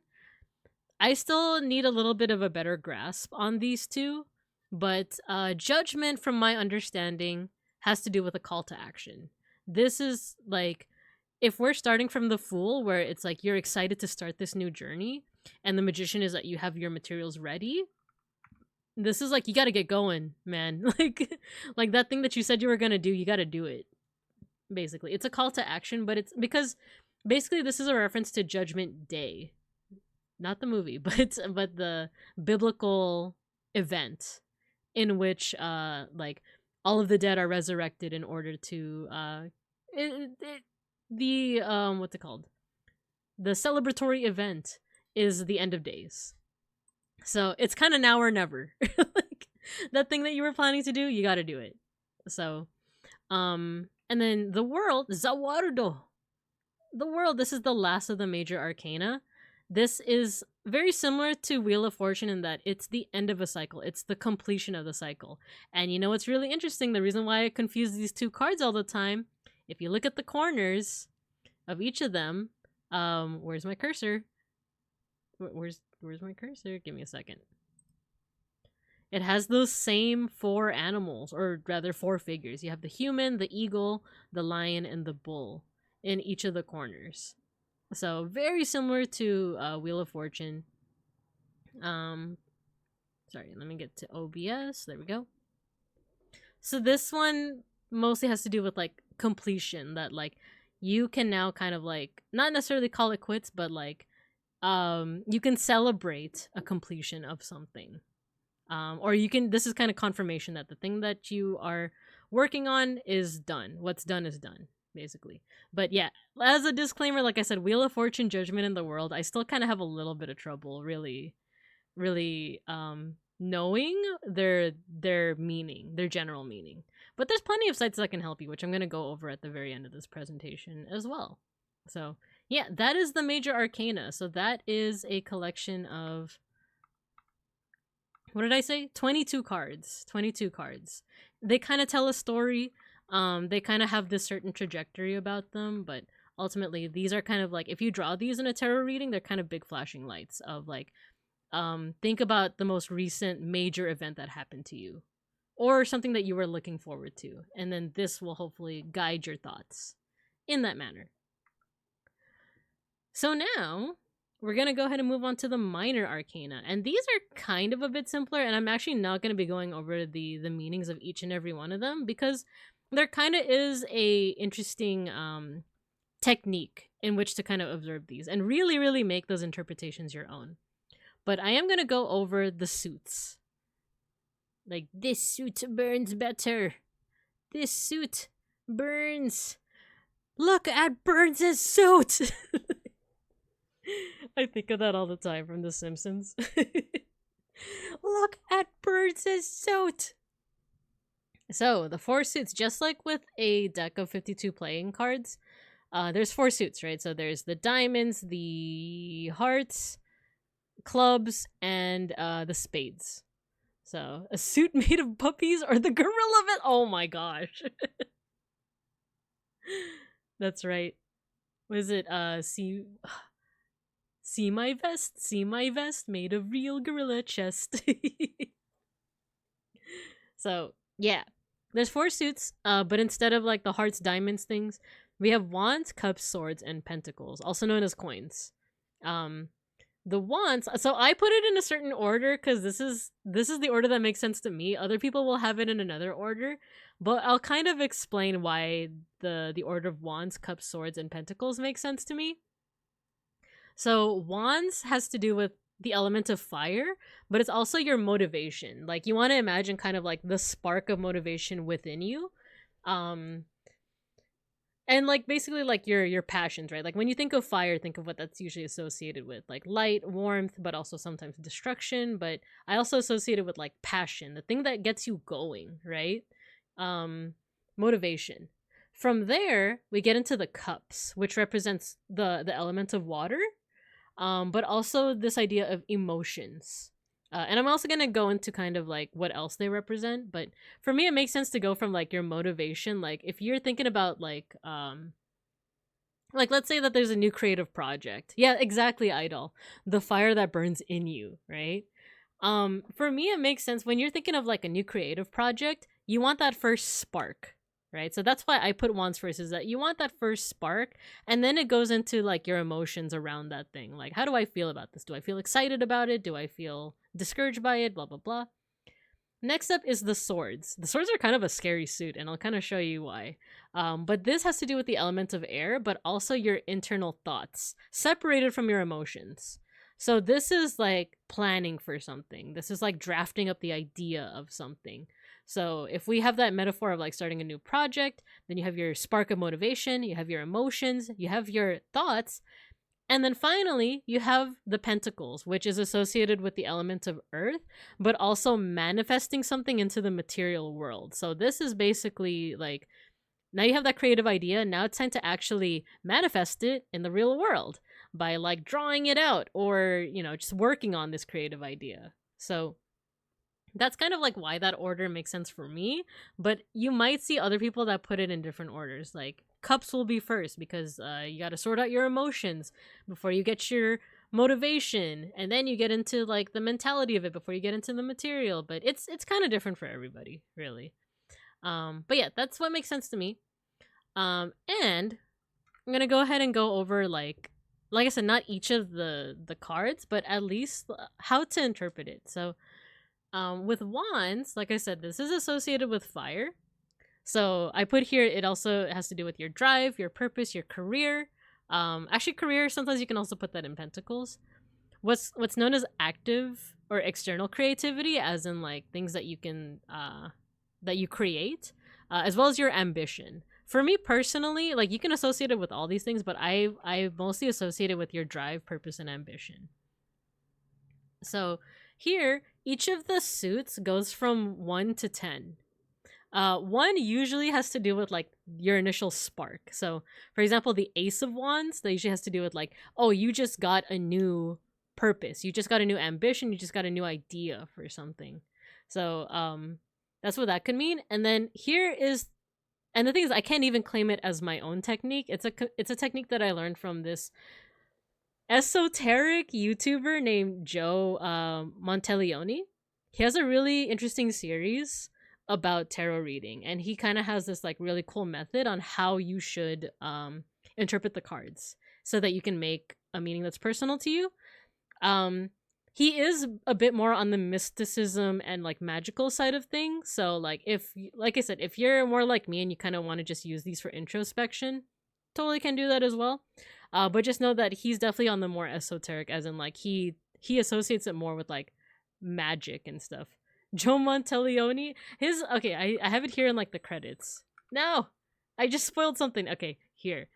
Monteleone, yeah, he has like a whole tarot card reading method that I think is really interesting. So this is his method in a nutshell. Basically, you already know what wands means. It can mean drive, purpose, or ambition. Now look at the picture and see how the wands are being used, and then you kind of insert your own meaning from there. So let's go ahead and take a look at the Two of Wands. Let me just navigate to my window real quick. So we have a guy here who looks like he's holding an Orby, but it's not an Orby. It's a globe. He's holding a globe. And then in one hand, he has the A wand, and then he has another one behind him, but it's kind of hard to see here, but it's actually attached to the wall that he's observing. So if you take this idea of like drive, purpose, and ambition, in one hand, he's holding it in his hand. So he's holding drive and purpose in his hand, and behind him is another sense of drive and purpose attached to the wall. It's secure. So this card, you can interpret it any way you want, but one way that I can personally interpret it is that this is someone who has his eyes on the prize. He knows what he wants, both behind him and in his hands. But other symbols that you can see here is that he's looking out into this landscape, and he's holding an orb. He's holding a globe.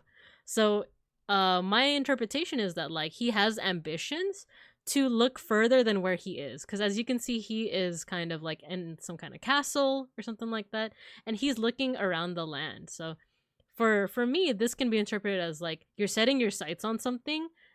You're going from the spark of the Ace of Wands to like actually planning it out. So you can do the same thing with all of the rest of the cards. This one is very similar. He has like 2 wands firmly planted into the ground, and he's holding another one in his hand. So this might be like kind of a continuation of this. These ones, the 4 wands, your ambitions are firmly planted into the ground, and there's a sense of celebration. Here, the wands are being used to fight each other. So this might be a conflict of ambitions. And then here, someone is on top of a horse holding their ambition. So they're celebrating their ambition or their drive or their purpose. But once again, for the 7s, he's using the wands to fight off a whole bunch of other ambitions. Here we see a whole bunch of different ambitions, drives, and purposes going all in the same direction. And then here we're seeing someone who's still holding on to a wand. They're holding on to their drive, but they're injured and they're surrounded by other people's ambitions. And then finally over here, we're seeing someone that is struggling to hold the ambition and drives of like way too many things. So this could be symbolic of like you have too much on your plate, right? It's an excess of ambition. It's an excess of drive and purpose. So yeah. That's basically John Monteleone's technique. Wands versus clubs, exactly. So that's basically John Monteleone's strategy, is to basically just familiarize yourself with the symbol and see how it's being used in the card. They both look like bludgeons to me. They could be either. They could be either. Like, I feel like clubs can also be symbolic of ambition, right? I'm gonna hit you with my ambition as hard as I can. Tetradoxic, hello. We are talking about tarot cards today. I didn't warm up my voice. I'm a fool. So I am gonna kind of speed through. We're probably gonna end around like the 2-hour mark. But we still have 3 more suits to go through, as well as a couple other ideas. But I hope you guys will bear with me, because next up is cups. Meowdy. So the cups. You're learning so much. I'm glad, Idol. I'm glad. And like I said, this doesn't have to be anything strictly mystical or magical. It could just be something that helps direct your thoughts, you know? So cups. The cups has to do with the element of water.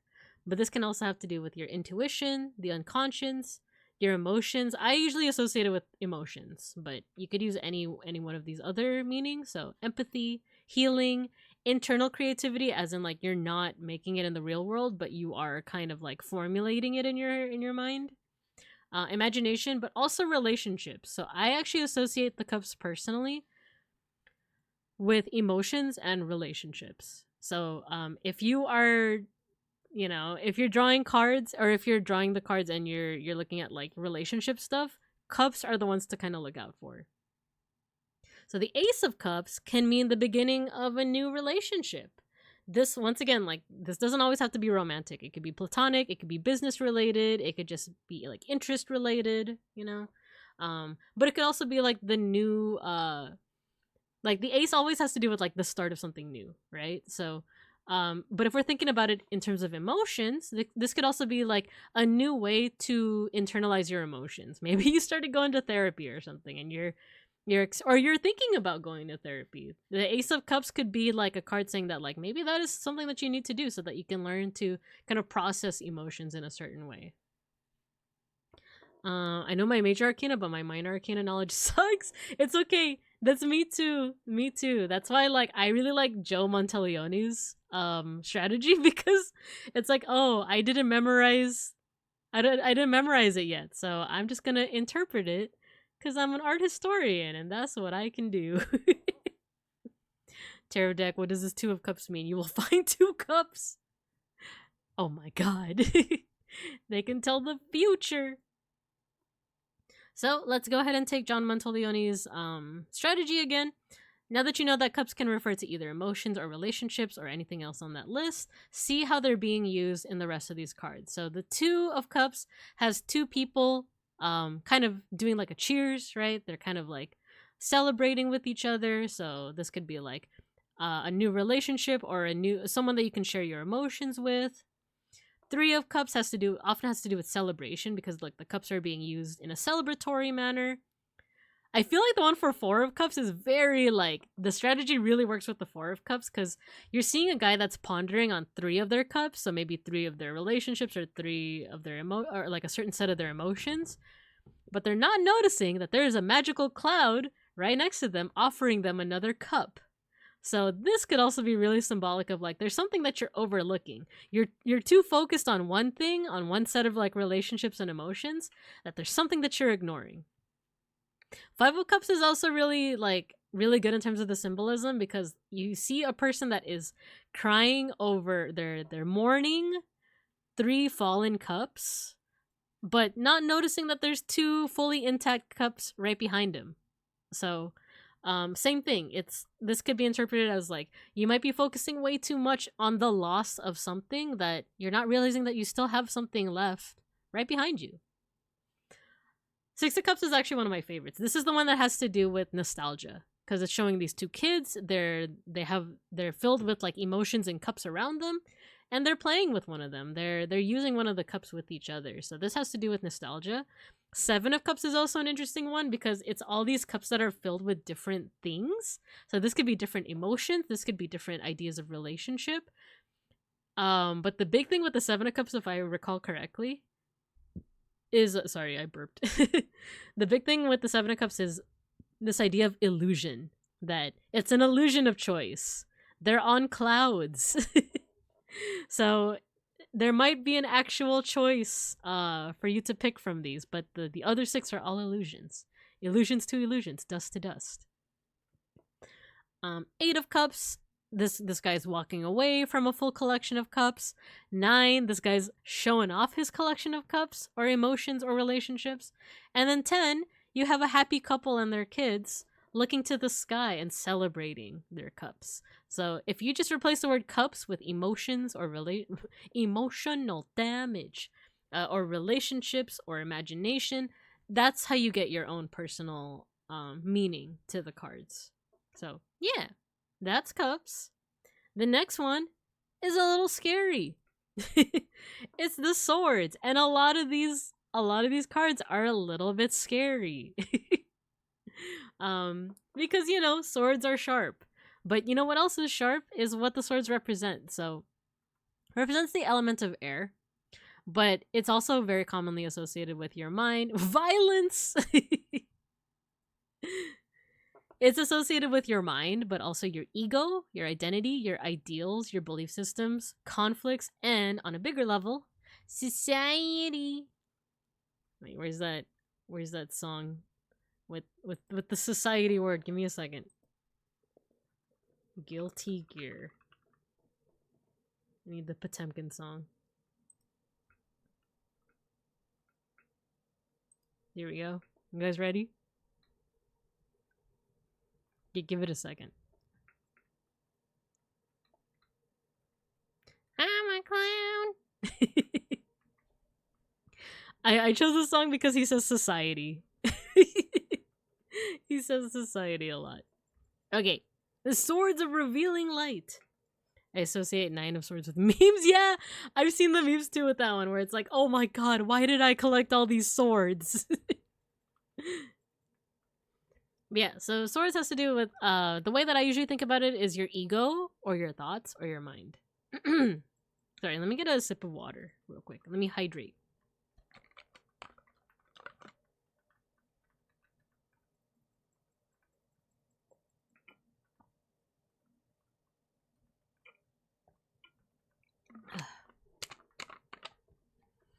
Okay. What would a one of sword be? I have one sword. So the ace is usually associated with beginnings, right? The new beginnings of something. So this could be the beginning of a new just idea. Like a new idea that you want to implement. Or like a new aspect of your ego or your identity. So this could be something that like you've always been wanting to explore this aspect of your identity. Maybe as like I guess in my case, like maybe I want to explore more as my identity as like an educator, or maybe I want to explore more identity as a Filipino American, or I want to explore more my identity as a Los Bincolino, right? New society, please.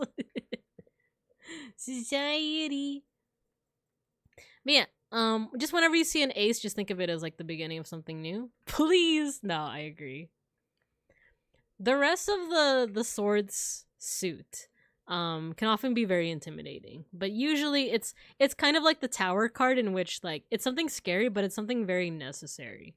So let's go through them. So we have a woman holding two swords, and once again, if you replace the word sword with whatever you associate with the sword, so like mind, ego, identity, maybe a woman with two identities, or maybe a woman with two belief systems, or a woman with two ideals, right? And she is blindfolded, but there's also the moon in the background, and the moon is usually associated with like your unconscious and your intuition.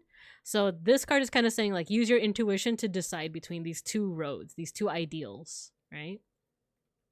Three of swords is the scariest one, I'll be honest. It's because the symbolism there is pretty obvious. It's heartbreak. Which is odd because you would imagine that more with cups, because cups has to do with emotions and relationships. But this one is more so like the idea, perhaps, of like heartbreak, maybe through a disagreement of ideals, right?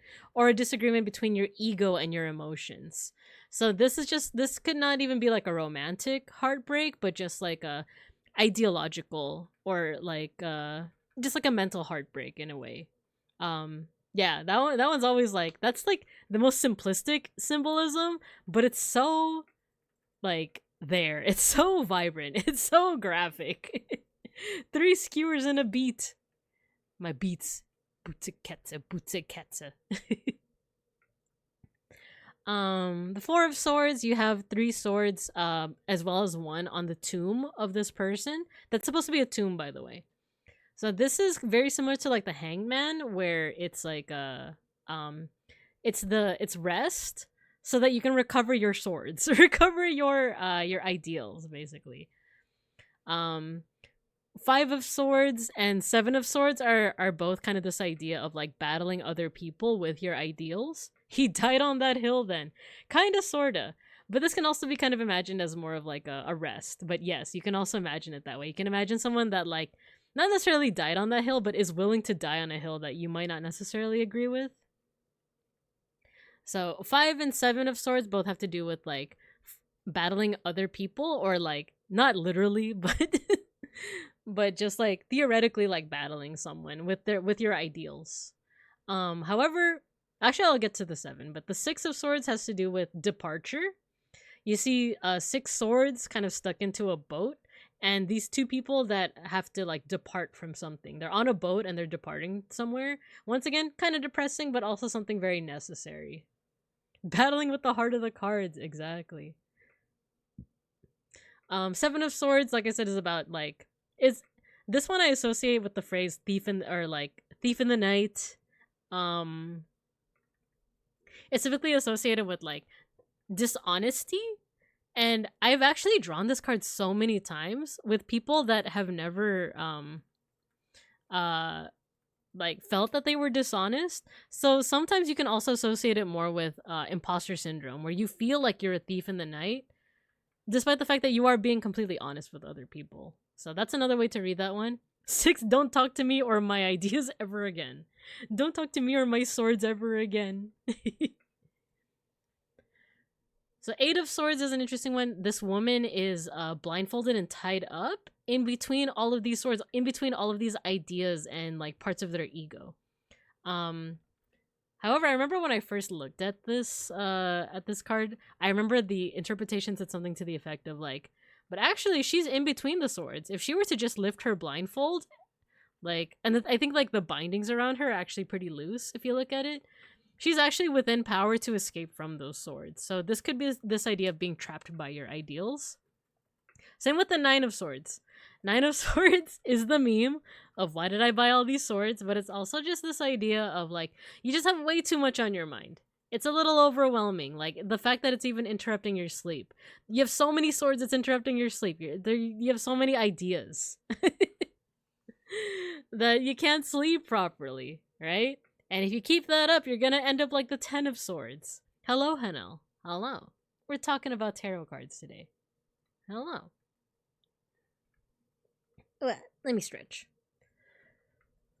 The 10 of swords is very scary because it's a guy that is dead. And he has 10 swords in him. It's like, what did bro do to get 10 swords in him? This one is pretty intimidating, but this one usually is associated with like not necessarily death, but the idea of like, you are done with something that was very difficult, but at the very least you're done. like it may feel like you crawled to the finish line, but you got to the finish line. So that is one interpretation of the 10 of swords. If you replace that with any of the other words, it could be something like, you're ultimately killed by like too much ego or too much ideas, too many like conflicts and like things in your mind that you need to rest, but at the very least, that's the end of it. You know that's the end of it. So, yeah. All right, our last suit is pentacles, also known as coins. And this one is kind of like it's one of the nicer ones to encounter in a tarot. 10, the ADHD killed him. No, it finally got to him. Poor guy. Never stood a chance. So the coins are actually kind of the nicer ones to have in your draw. If the swords are kind of scary, the pentacles are kind of nice. And the reason behind that is because they represent the element of earth, but also things in the physical world. So we're no longer talking about your thoughts, your emotions, or your motivations. We're talking about stuff in the real world. So we're talking about your health and wealth, which is what I usually associate the pentacles with. So I always think health and wealth. But it can also be your career or your finances. So let's go ahead and start with the Ace of Pentacles. The start of a new financial endeavor. Or command seals. Or if we're thinking about health and wealth, that's what I'm going to be replacing the word pentacles with throughout this analysis. What's it called? A new opportunity for health, a new opportunity for wealth, a new opportunity for like maybe a new career, maybe new finances, or a new source of finances. That's what the Ace of Pentacles means, is like a new opportunity for that, new opportunity for health and wealth. Two of Pentacles, Two of Coins. It's a guy holding two pentacles together, and he seems to be doing a good job of balancing them. So this could be like aspects of your health and wealth are pretty fairly balanced. The Three of Pentacles is interesting because you don't see them at first. The Three of Pentacles is actually in the building. It's people surrounding kind of this like gothic style pillar. And there's Three of Coins in it. So this usually has to do with collaboration. Maybe at work or maybe in terms of your health. So maybe you're going to the gym with someone. And this is kind of like saying that that's a good thing. Four of Pentacles is interesting because it's a guy who is like really tightly holding on to one pentacle. He has one on his head, so he has it on his mind, and he has two under his feet. So this could mean that like you're holding on a little bit too tightly to the health and wealth. That you had it on your mind, you even got it under your feet. But it could also be saying that that's a good thing. Five of Pentacles is also another interesting one. Oh no, Idol exploded. It just keeps happening. The Five of Pentacles is an interesting one. That's also a very common one that I keep on drawing in my tarot readings.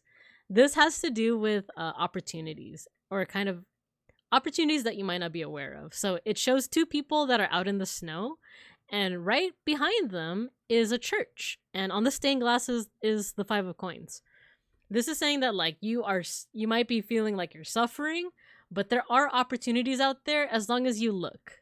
As my mom likes to say, you gotta look with your eyes, not with your mouth. So what that means is don't go around being like, where's my thing? Where's my glasses? Where's my blah blah blah? Where's my phone? You gotta actually look with your eyes, not with your mouth. So this is saying that like opportunities are there. Opportunities for health and wealth are there if you're willing to look. Seven? I don't think I've ever drawn before. Let me take a good look at this one. Take a Mike's hard look at this one. Actually, you know what? I need a little bit of a voice break anyway. So, how about I go ahead and do an ad break right now. I'll put you guys in recess. What are your eyes for? Oh my gosh, I love it. Especially with that emote, tetrodoxic. So I'm gonna go ahead and put you guys in an ad break so that I can rest my voice, but also look at the remaining cards. Because some of these I've never actually like drawn before. So I'll see you guys after the ad break. Be good! Don't eat the cars. Boo! No breaks! My voice! Mr. Rage, my voice is going! Alright, I'll see you guys after the ad break.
Okay, we're back. What are you guys doing? Chewing on the cars? Chewing on the other Babinkubs? No. No. Instructions unclear. I tried to move stuff with my eyes to search and now I can't see anything. Oh no. It's okay. The Babinkubs all have their eyes closed anyway, so it's okay. The students have eaten all the glue. Oh, dang it, not again. Why do I keep leaving it out? Sorry, it was just me. Dang. I keep leaving it out, expecting you guys to not eat it. And yet here we are, full of glue. Full of soup. Okay, let's go ahead and finish this bad boy up, shall we? So, I was able to refer to my cheat sheet as well as do a little bit of analysis of my own. So, we have the 6, 7, 8, and 10 of pentacles. 6 has to do with, if we look at what's happening, it looks like a guy that is giving coins over to 2 beggars. So this card can do this card has to do with charity. I didn't eat glue. Glitter, on the other hand, spit it out, just like glitter everywhere. It's like when your pet starts chewing on something and it's like, what's in your mouth? Spit it out. I forgot to show that I do have toggles with this outfit. It's like, spit it out! Spit it out! What do you mean you hate the glue? No. Or, heh. Good luck throwing that up. Okay, so yeah. 6 of coins has to do with charity. If you get it reversed, though, this could mean that you're either giving too much without focusing on yourself, or maybe you're not prioritizing charity at the moment, where it's a time that you maybe should. You know what they say, eat all the glue at once, shame on us. Eat the glue 1,000 times, shame on you for leaving it out. Glue flavored Babinka, no.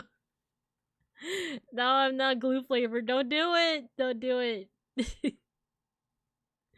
This is true though, this is true. These are the struggles of being a teacher. A bunch of unruly cubs. Just a solid mass of glue with erasers sticking out. Yeah, it's the class glue mass. Did you guys not have that in elementary school? God, can you guys imagine? Just a mass of like gloopy glue. It's all the rage with the kids that like the slime, you know? Okay, let's see. 7 of coins. Let me go ahead and get my cursor out for this one.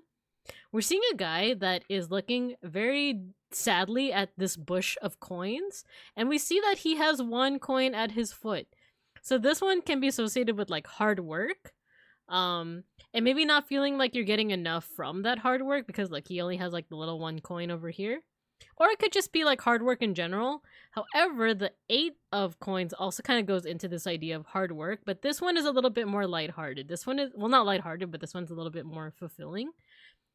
Here we see a guy that is actually creating the coins. He's actually creating it and displaying it on here. So it's doing a lot of work but being proud of it. Whereas this one is more so like, man, I did all of this.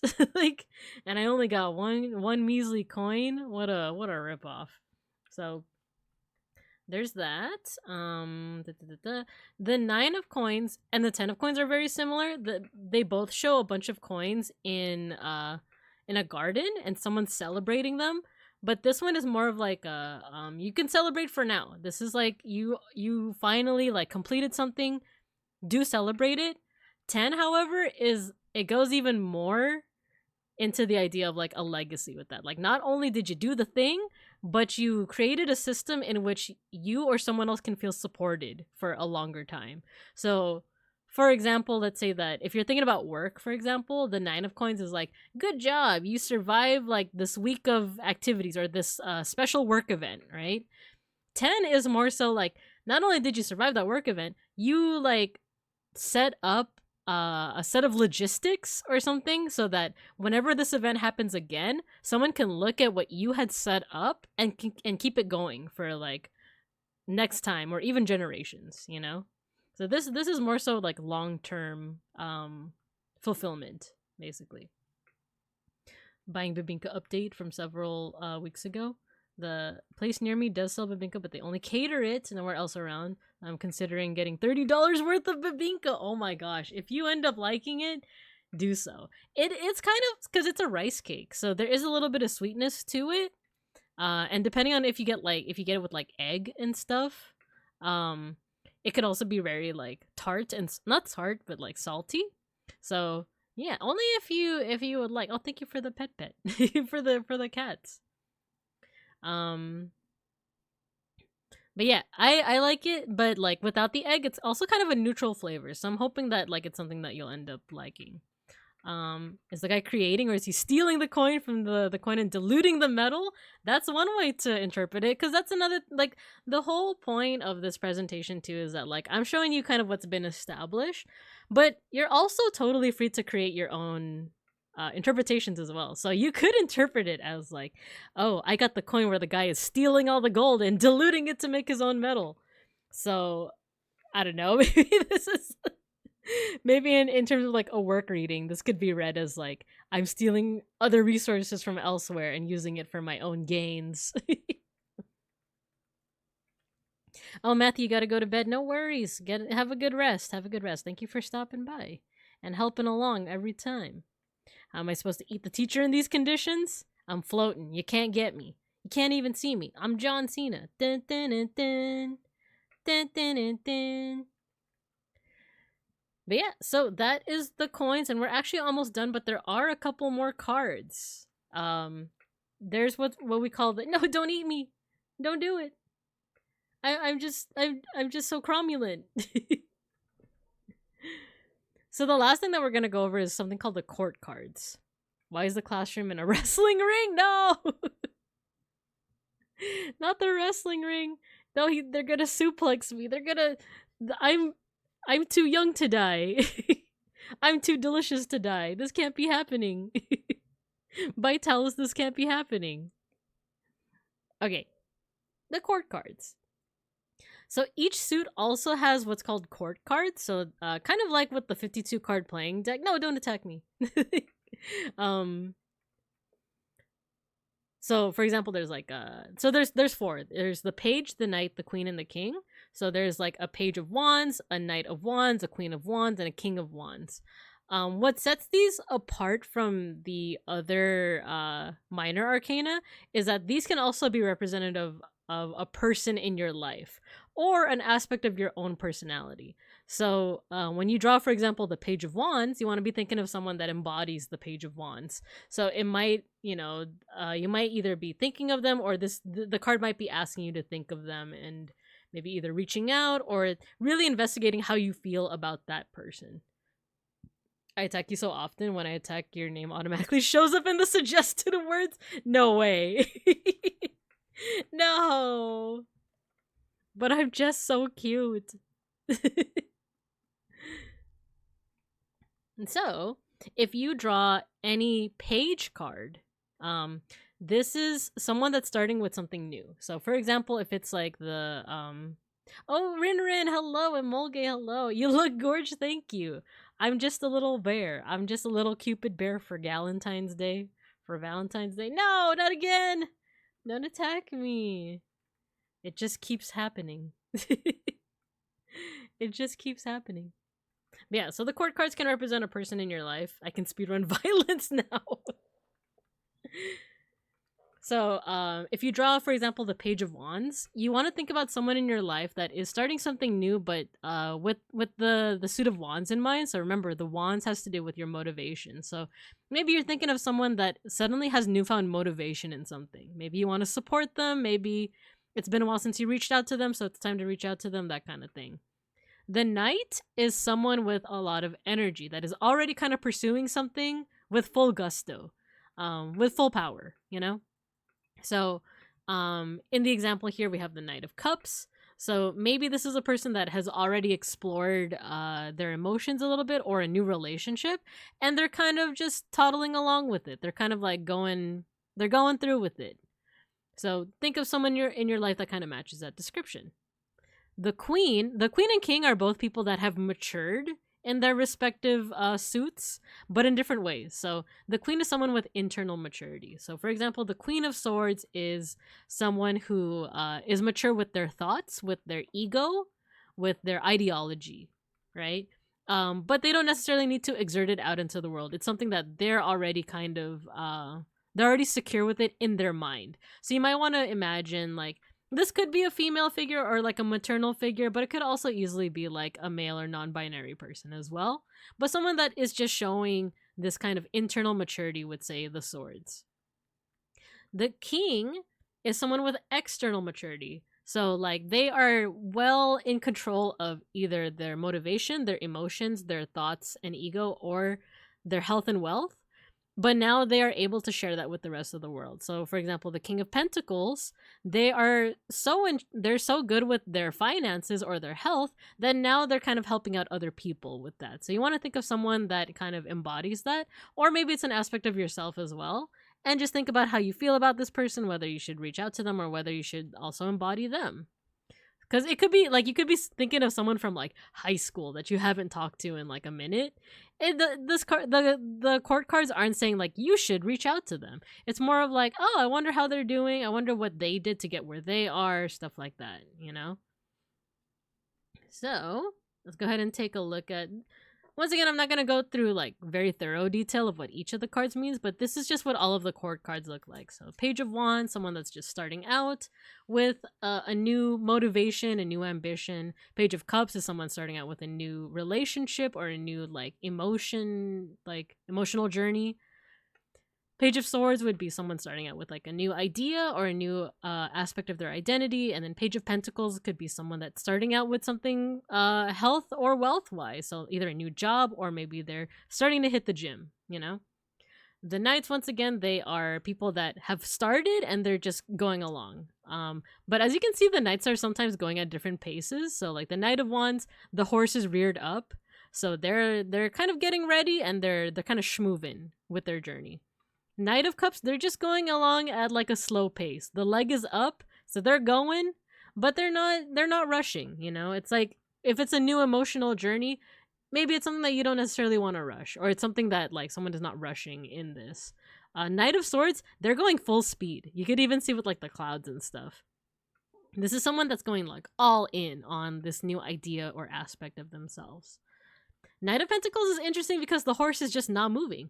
They're actually at a stop right now. So there's someone that is like trudging along, but just like with the Knight of Cups, they're not in any rush, right? So the queens of each suit, once again, this is like internal maturity. So the Queen of Wands is in full control of her motivations and her ambitions, while the King of Wands has that external maturity. So not only do they have full control of it, but they are also inspiring other people with their ambitions. Queen of Cups is someone who is in charge of their emotions, and they are very well in tune with their intuition. Whereas King of Cups is someone who is so in tune with it that they're helping out other people with their emotions as well. So same thing with Queen and King of Swords, someone in charge of their identity or their ego, and then here's someone that is motivating other people to do the same. And then finally the Queen and King of Pentacles. So these are people that are well in charge of their health and wealth, but the king is more so like helping other people with them. Meanwhile, the queen is kind of secure with her own internal health and wealth. So once again, this is kind of just how I interpret the cards. There's so many, if you look at other YouTube videos of like other tarot readers, they might have a completely different understanding of that. But this is kind of just like a simplified formula for my brain to understand, and hopefully for you guys to understand as well. So if you're curious, I do have some sources at the very end. And this is the second to last slide. So oh yeah, you taking notes? Yeah, feel free to take notes. I'll have some sources at the very end. This is the second to last slide. So other kinds of cartomancy. So once again, cartomancy, for those that weren't here at the very beginning, cartomancy is just a fancy word saying it's a type of divination or trying to tell the future, but using cards. But in this case, we're not really using it for mysticism or magic. We're using it to kind of like reflect on ourselves. So that's another way that you can interpret cartomancy, but you don't need to have a tarot deck to do this. If you have a regular 52 card deck, they also have their own meanings. I didn't really do the research into them, but I'm just gonna Google it right now, and I'll show you guys what I mean. So, cartomancy, because it's stuff like, oh, the let me see. Here we go. Okay, I just Googled this and like brought this up. So for example, it says here the spades represents challenging tasks or events in the coming future. Hearts is about feelings, family, home, love, and relationships. So this is kind of like cups, the suit of cups. Clubs represents positive things about the coming and near future. So it looks like spades and clubs are kind of opposites of each other. And then diamonds is about money and finances. So it seems like diamonds is kind of like the suit of pentacles. Hearts is kind of like the suit of cups. Spades seems like it's swords and... Oh no, club seems like it's swords and spades seems like it's... No. Spades is more like swords because it's challenging. Clubs might be wands, but I don't know. It's not a one-to-one. So here, if you scroll down, I'll even put this in the chat right now. Let me put this in the chat. Oh, I see your message, Rinrin. Let me go through these cards and then I'll answer. Because that's an interesting one. So yeah, there's just like a whole chart here of like the Ace of Hearts, new relationships, good fortune in love, be cautious of your relationships, stuff like that. So yeah, you can use a regular playing deck to kind of like do some fortune telling. Because if you remember, if we go all the way back to the beginning of our presentation, that's actually how the tarot cards started out. They all started out as just as like a parlor game, as playing cards, right? So to that note, Rinrin is asking, one time a friend of mine told me I shouldn't be doing fortune telling with regular playing cards. Any ideas about that? So this is a perfect response. Tarot cards started out as playing cards until people started to kind of like insert or imbue it with like mystic meanings, right? So technically you can actually do divination and cartomancy with any types of cards. You could do it with playing cards, you could do it with tarot cards, and that actually goes into my final point, which means technically if you're playing Balatro, like many of the VTubers that we're into, especially a certain orc, you could technically do divination with Balatro, technically. And just to test that out, I unfortunately don't have Balatro on my PC. I have it on my phone and my iPad, but so I'm not about to run that right now, but I'm pretty sure if I just Google it, we could probably get like a screenshot of like a sample hand. Because Balatro, I'm sure a lot of us are familiar with Balatro, especially if you've been watching VTubers play it, but just in case you aren't, it is kind of like poker, but because you do play poker hands, but you're also you get like buffs from jokers. So once again, I know a lot of us are like know all about Balatro, but like just for those that aren't, so for example, like you can play 2 pairs, but they're gonna be buffed by like these jokers here, where like one of the jokers might be like, oh, if you play 2 pairs, you get like a buff, you get more points, basically. So let's see. Oh, Impossible, hello. Balatro divination is crazy. Divine my jokers. The basic Jimbo represents the start of a journey. Exactly. Impossible, like all of the cards, like as long as you just practice simple art analysis or like art reading, you know, like you could technically do some divination with that. So I kind of want, oh, Kyo, hello. Hello. We were just talking about doing tarot readings with Balatro hands. Hello, welcome. Thank you for the raid. How you doing? Hello, Kyo. Thank you. Were you painting? Doing some minis and models? Welcome. Hello. No, thank you for the raid. Yeah, we were just talking about let me go ahead and redirect to my where is it? We actually had just finished up with talking about tarot cards and how to read them. And as I kind of outlined at the very beginning, but I'll outline it again, like I don't necessarily see the cards as anything mystical or magical, but just a neat way to kind of like reflect on yourself. Warhammer stuff, nice. Blame Matthew for getting me into minis. I love that. Matthew just went to bed right now, but I'm sure he would be happy to hear that. So cool. Yeah, feel free to, if you have to do any post stream things like rest, get some snacks, or just like log off for the day, totally understandable. Same with all the people that came with you. No worries at all. But if you want to chill with us, we actually are kind of at the tail end of things, but we're joking around. We're kind of talking about the idea of doing tarot readings with Balatro hands. So let's see if it's possible, because we did find it is possible to do some divination with just a 52 card deck. So let's see if we can get like a sample hand. I want like an actual like tarot card in here. There we go. We got Justice. So let's see. We got Jokers too, which like those don't have set interpretations, but like I said, you can kind of just make up your own. I kind of want one with a tarot card, so let's just pick like the first like 3 cards and see what we can let's see what we can BS from there. Is that fair? Okay.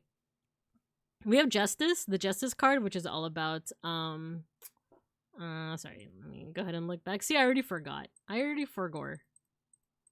It is kind of a self-explanatory, justice, but this idea of fairness, right? Like, or executing justice on other people. So we have this idea of justice. Let's look at the King of Clubs. If we remember from this site, clubs has to do with difficulties, right? Or is it good things? What's clubs again? Positive things. So clubs is positive things. So what does the King of Clubs mean? A dark-haired, strong, older man. Randon?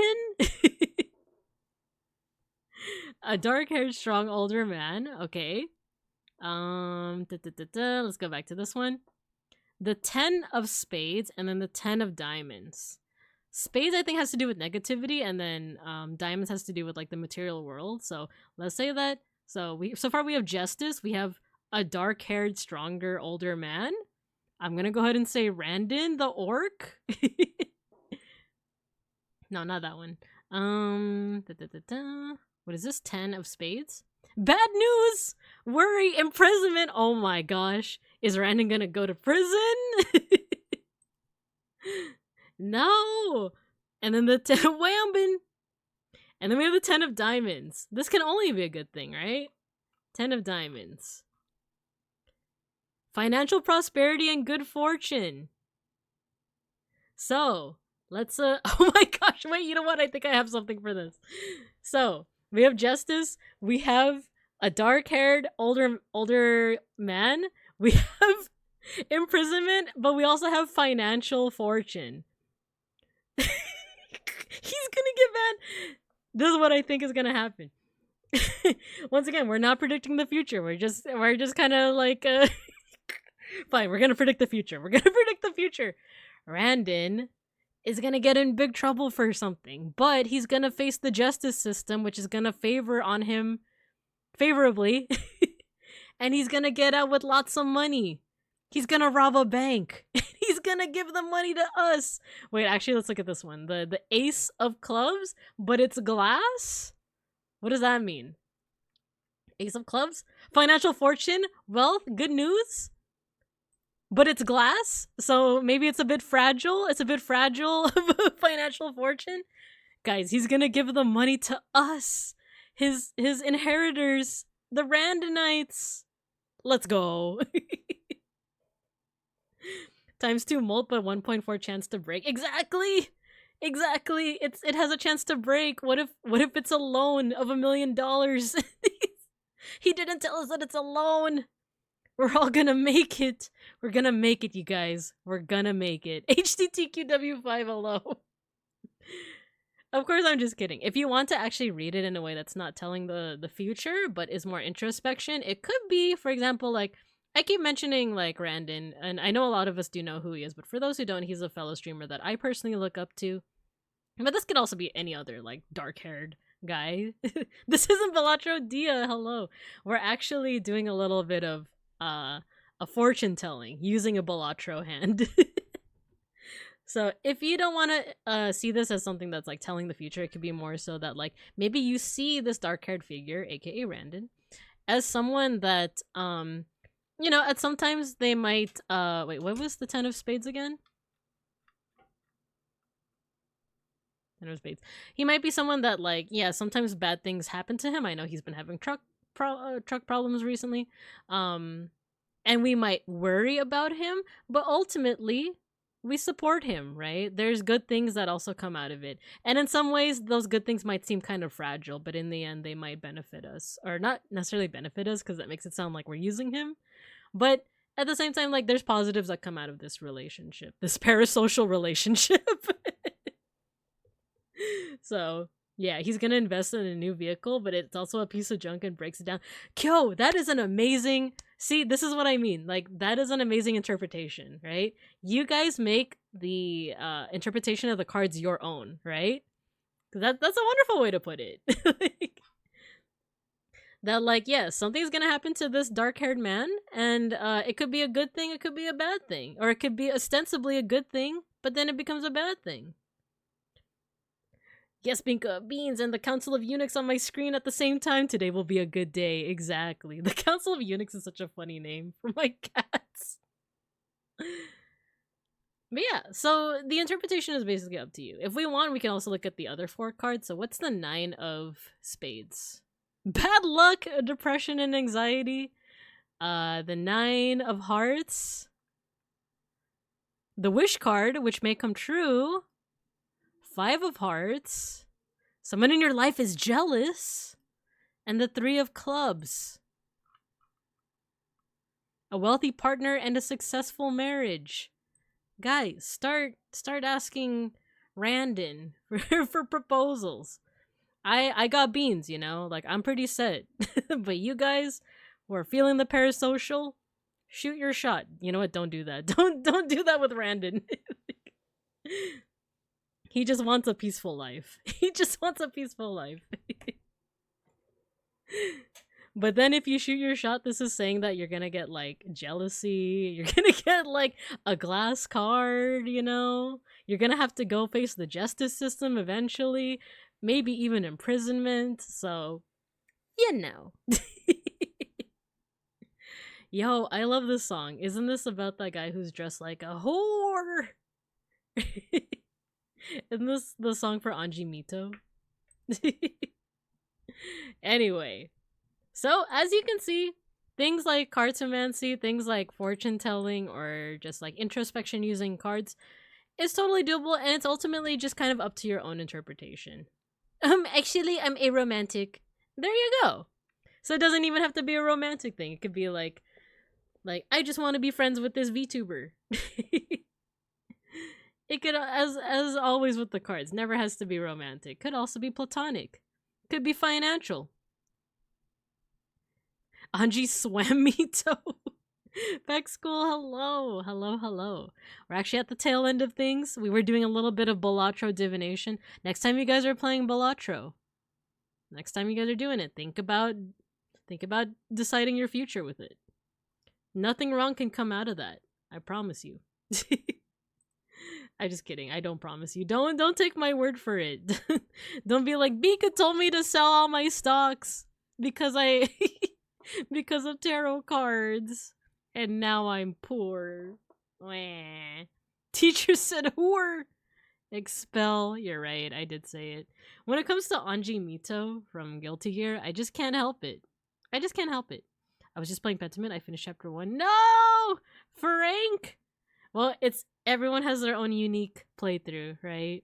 So I'm so curious about, like, if you get Ferenc killed, like what comes from that, you know?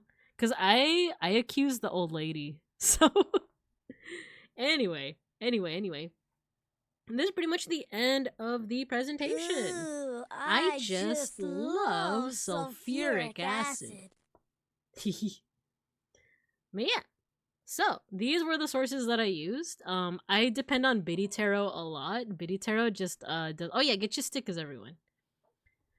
Biddy Tarot is a good resource to learn about the cards. So here, if you go to tarot card meanings, it gives you kind of like a bird's eye view of, like, for example, the major arcana. You could just hover over it and it'll tell you, like, oh, upright, beginnings, innocence, spontaneity, a free spirit.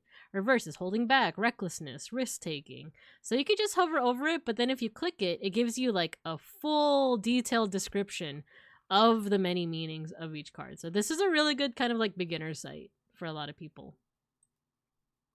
Tarot in a Day, this helped me think about the court card meanings. But it's very similar. Like, it does help you day by day on like learning each of the different card meanings. So this is the source that I use to look at like court cards. Here, like Page, Curious Youngster, Young Action Type, Wisdom and Influence, Wisdom and Authority, blah blah blah.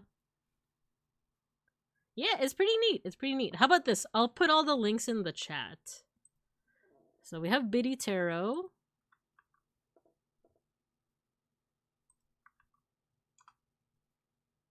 We have Tarot in a Day.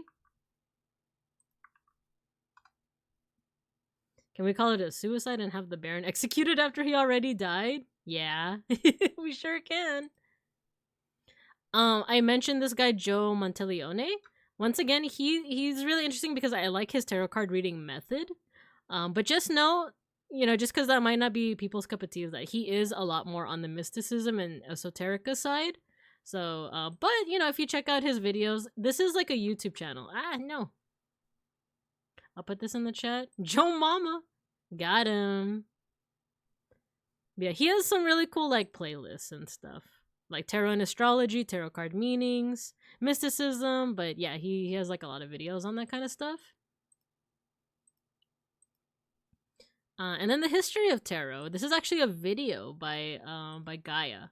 A channel called Gaia. So this helped me with kind of learning a little bit more about the history. But of course, there's always more room for like actually studying it through books and stuff. But yeah, those are some of the sources I use. And then for oh, I don't think did I give you guys the site for this one, Cartomancy? I'm gonna give it to you guys again. This is if you want to do some divination with the 52 card playing deck, right? Can we mosh on the Baron's corpse? I'm gonna have to get it out of the closet. Okay, yeah, give me a second. In hell? Man, I I do like spoiling you guys. So give me a second. I am gonna try and get his PNG out. But yeah, that is pretty much the end of the presentation. Let me know if you guys have any questions. Otherwise, I'm gonna get the Baron out so that we can dance on him. The Baron from Pentiment. I really like this artwork of myself. I commissioned it from this guy called Happy Raccoons.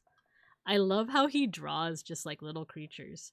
And I love it because I love the face, and then I love the idiot. Is this your card? The idiot? I love the guy. Yeah, the Happy Raccoons guy. I love him so much. His drawings are always so funny. He looks so silly. I love it. Powerful. What would the idiot entail? What would the idiot entail? Is it that like you're blissfully ignorant?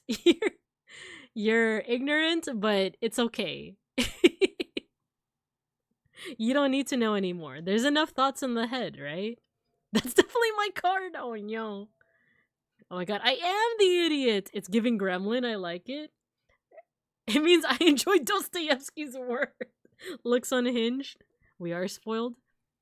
Class trip through all circles of hell?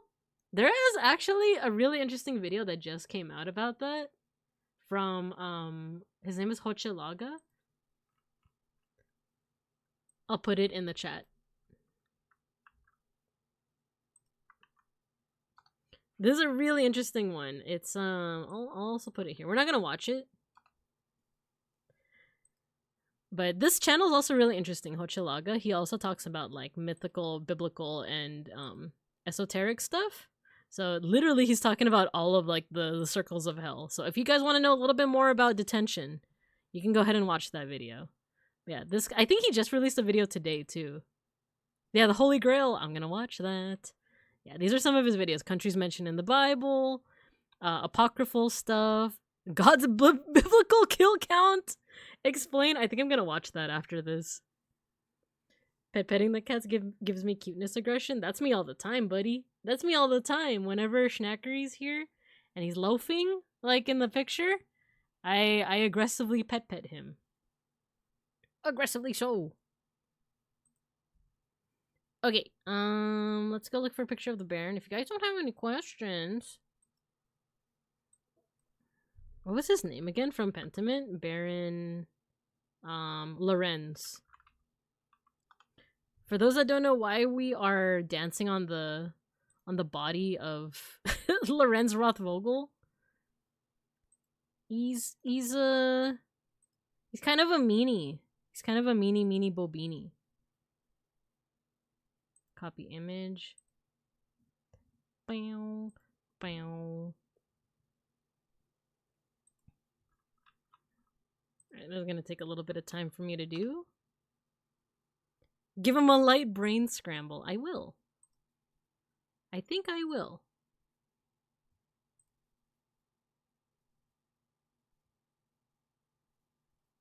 Alright, I'm still getting... Oh yeah, we also need a song to mosh to.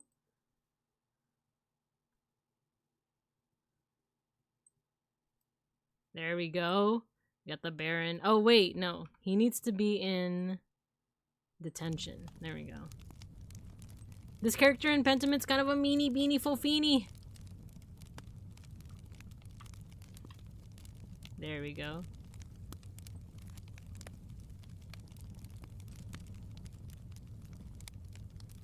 There you go.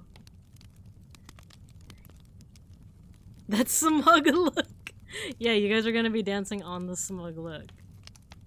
There you go. You guys like that? The only thing is I don't think you guys can hear the music if we mosh here.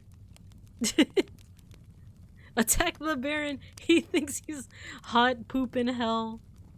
It's true. It's kind of funny. He's the most valid target. It's kind of funny that I'm in this outfit. As we're here in detention, I'm just floating with you guys. I'm just floating. Okay, let's go to... Or do I have to add a source? Yeah, how about I'll add Spotify as a source? Give me a second. Where's Spotify?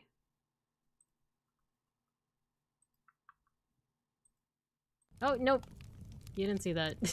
That was a not ready scene. Not yet, at least. Okay, there we go. Can you guys hear the Spotify music now? Yeah, don't worry about that. I accidentally clicked on the wrong button. Yeah, can you guys hear the Spotify? Yeah? Okay. How about we just mosh in hell then? I mean detention. We'll just mosh in detention. We'll have a gay old time. Soaring above the raging inferno, echoing with the cries of your students bemoaning the end of class. Aw, you guys like class? This song's about to end, so you know what? We're gonna play one of my favorite songs. We're gonna play Smell of the Game. Once you start hearing the music, we're gonna mosh. And put the volume up.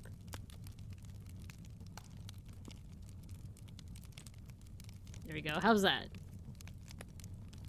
Can't you see him? I love... Oh my gosh, you guys should... I'm gonna give you a shout out. You guys should check out George's streams. George Chungus, because he has the funniest redeems. Including the, can't you see I'm blank?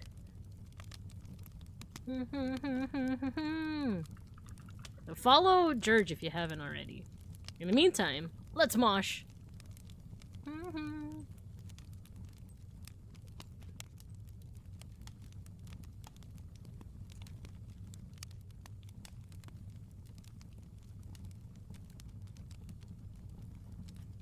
Get ready. Can't you see I'm I flubbed the line! I flubbed the lyric. It's okay. Soon you will know. We already know the smell of the game. Ooh, Milky's streaming. And Folk. Folk is also streaming. And River. Oh, there's so many people that we can raid into. What the heck? And T-Pain. T-Pain is also streaming at the moment.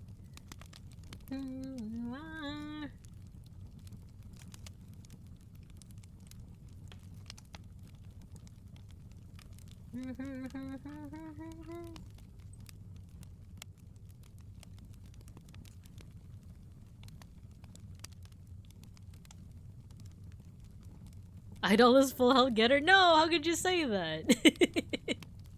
But also, good job. Good job. It was Idol, right? That one? Nice. Well, guess what? We still have time for round 2. New world order for you.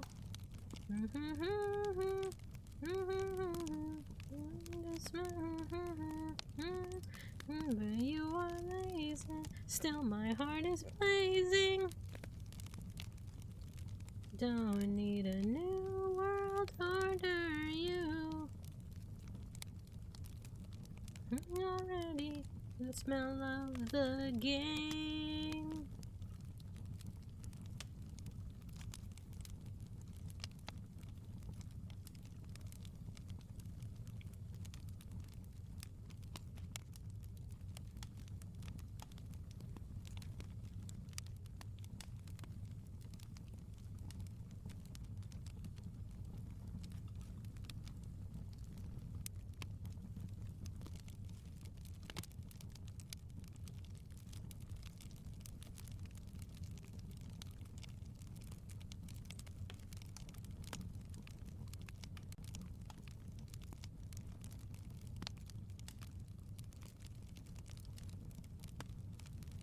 Yo, George survived the mosh pit. Let's go. See, it's not rigged. Almost a twofer. We still have time for one more round. But are you guys gonna blame the beast? But instead of reflecting on themselves, they blame the beast. Perfectly balanced, as all things should be.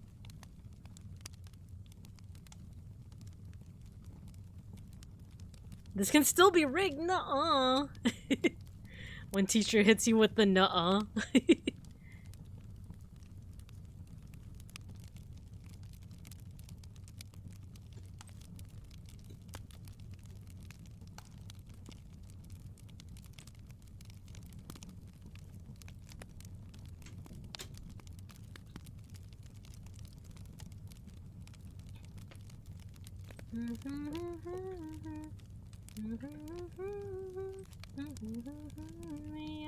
Don't need a new world order, you. Let's go, Rin Rin. Let's go. We got 3 different winners. We got Idol. We got George. We got Rin Rin. Let's go. Me, I don't need a new world order for you.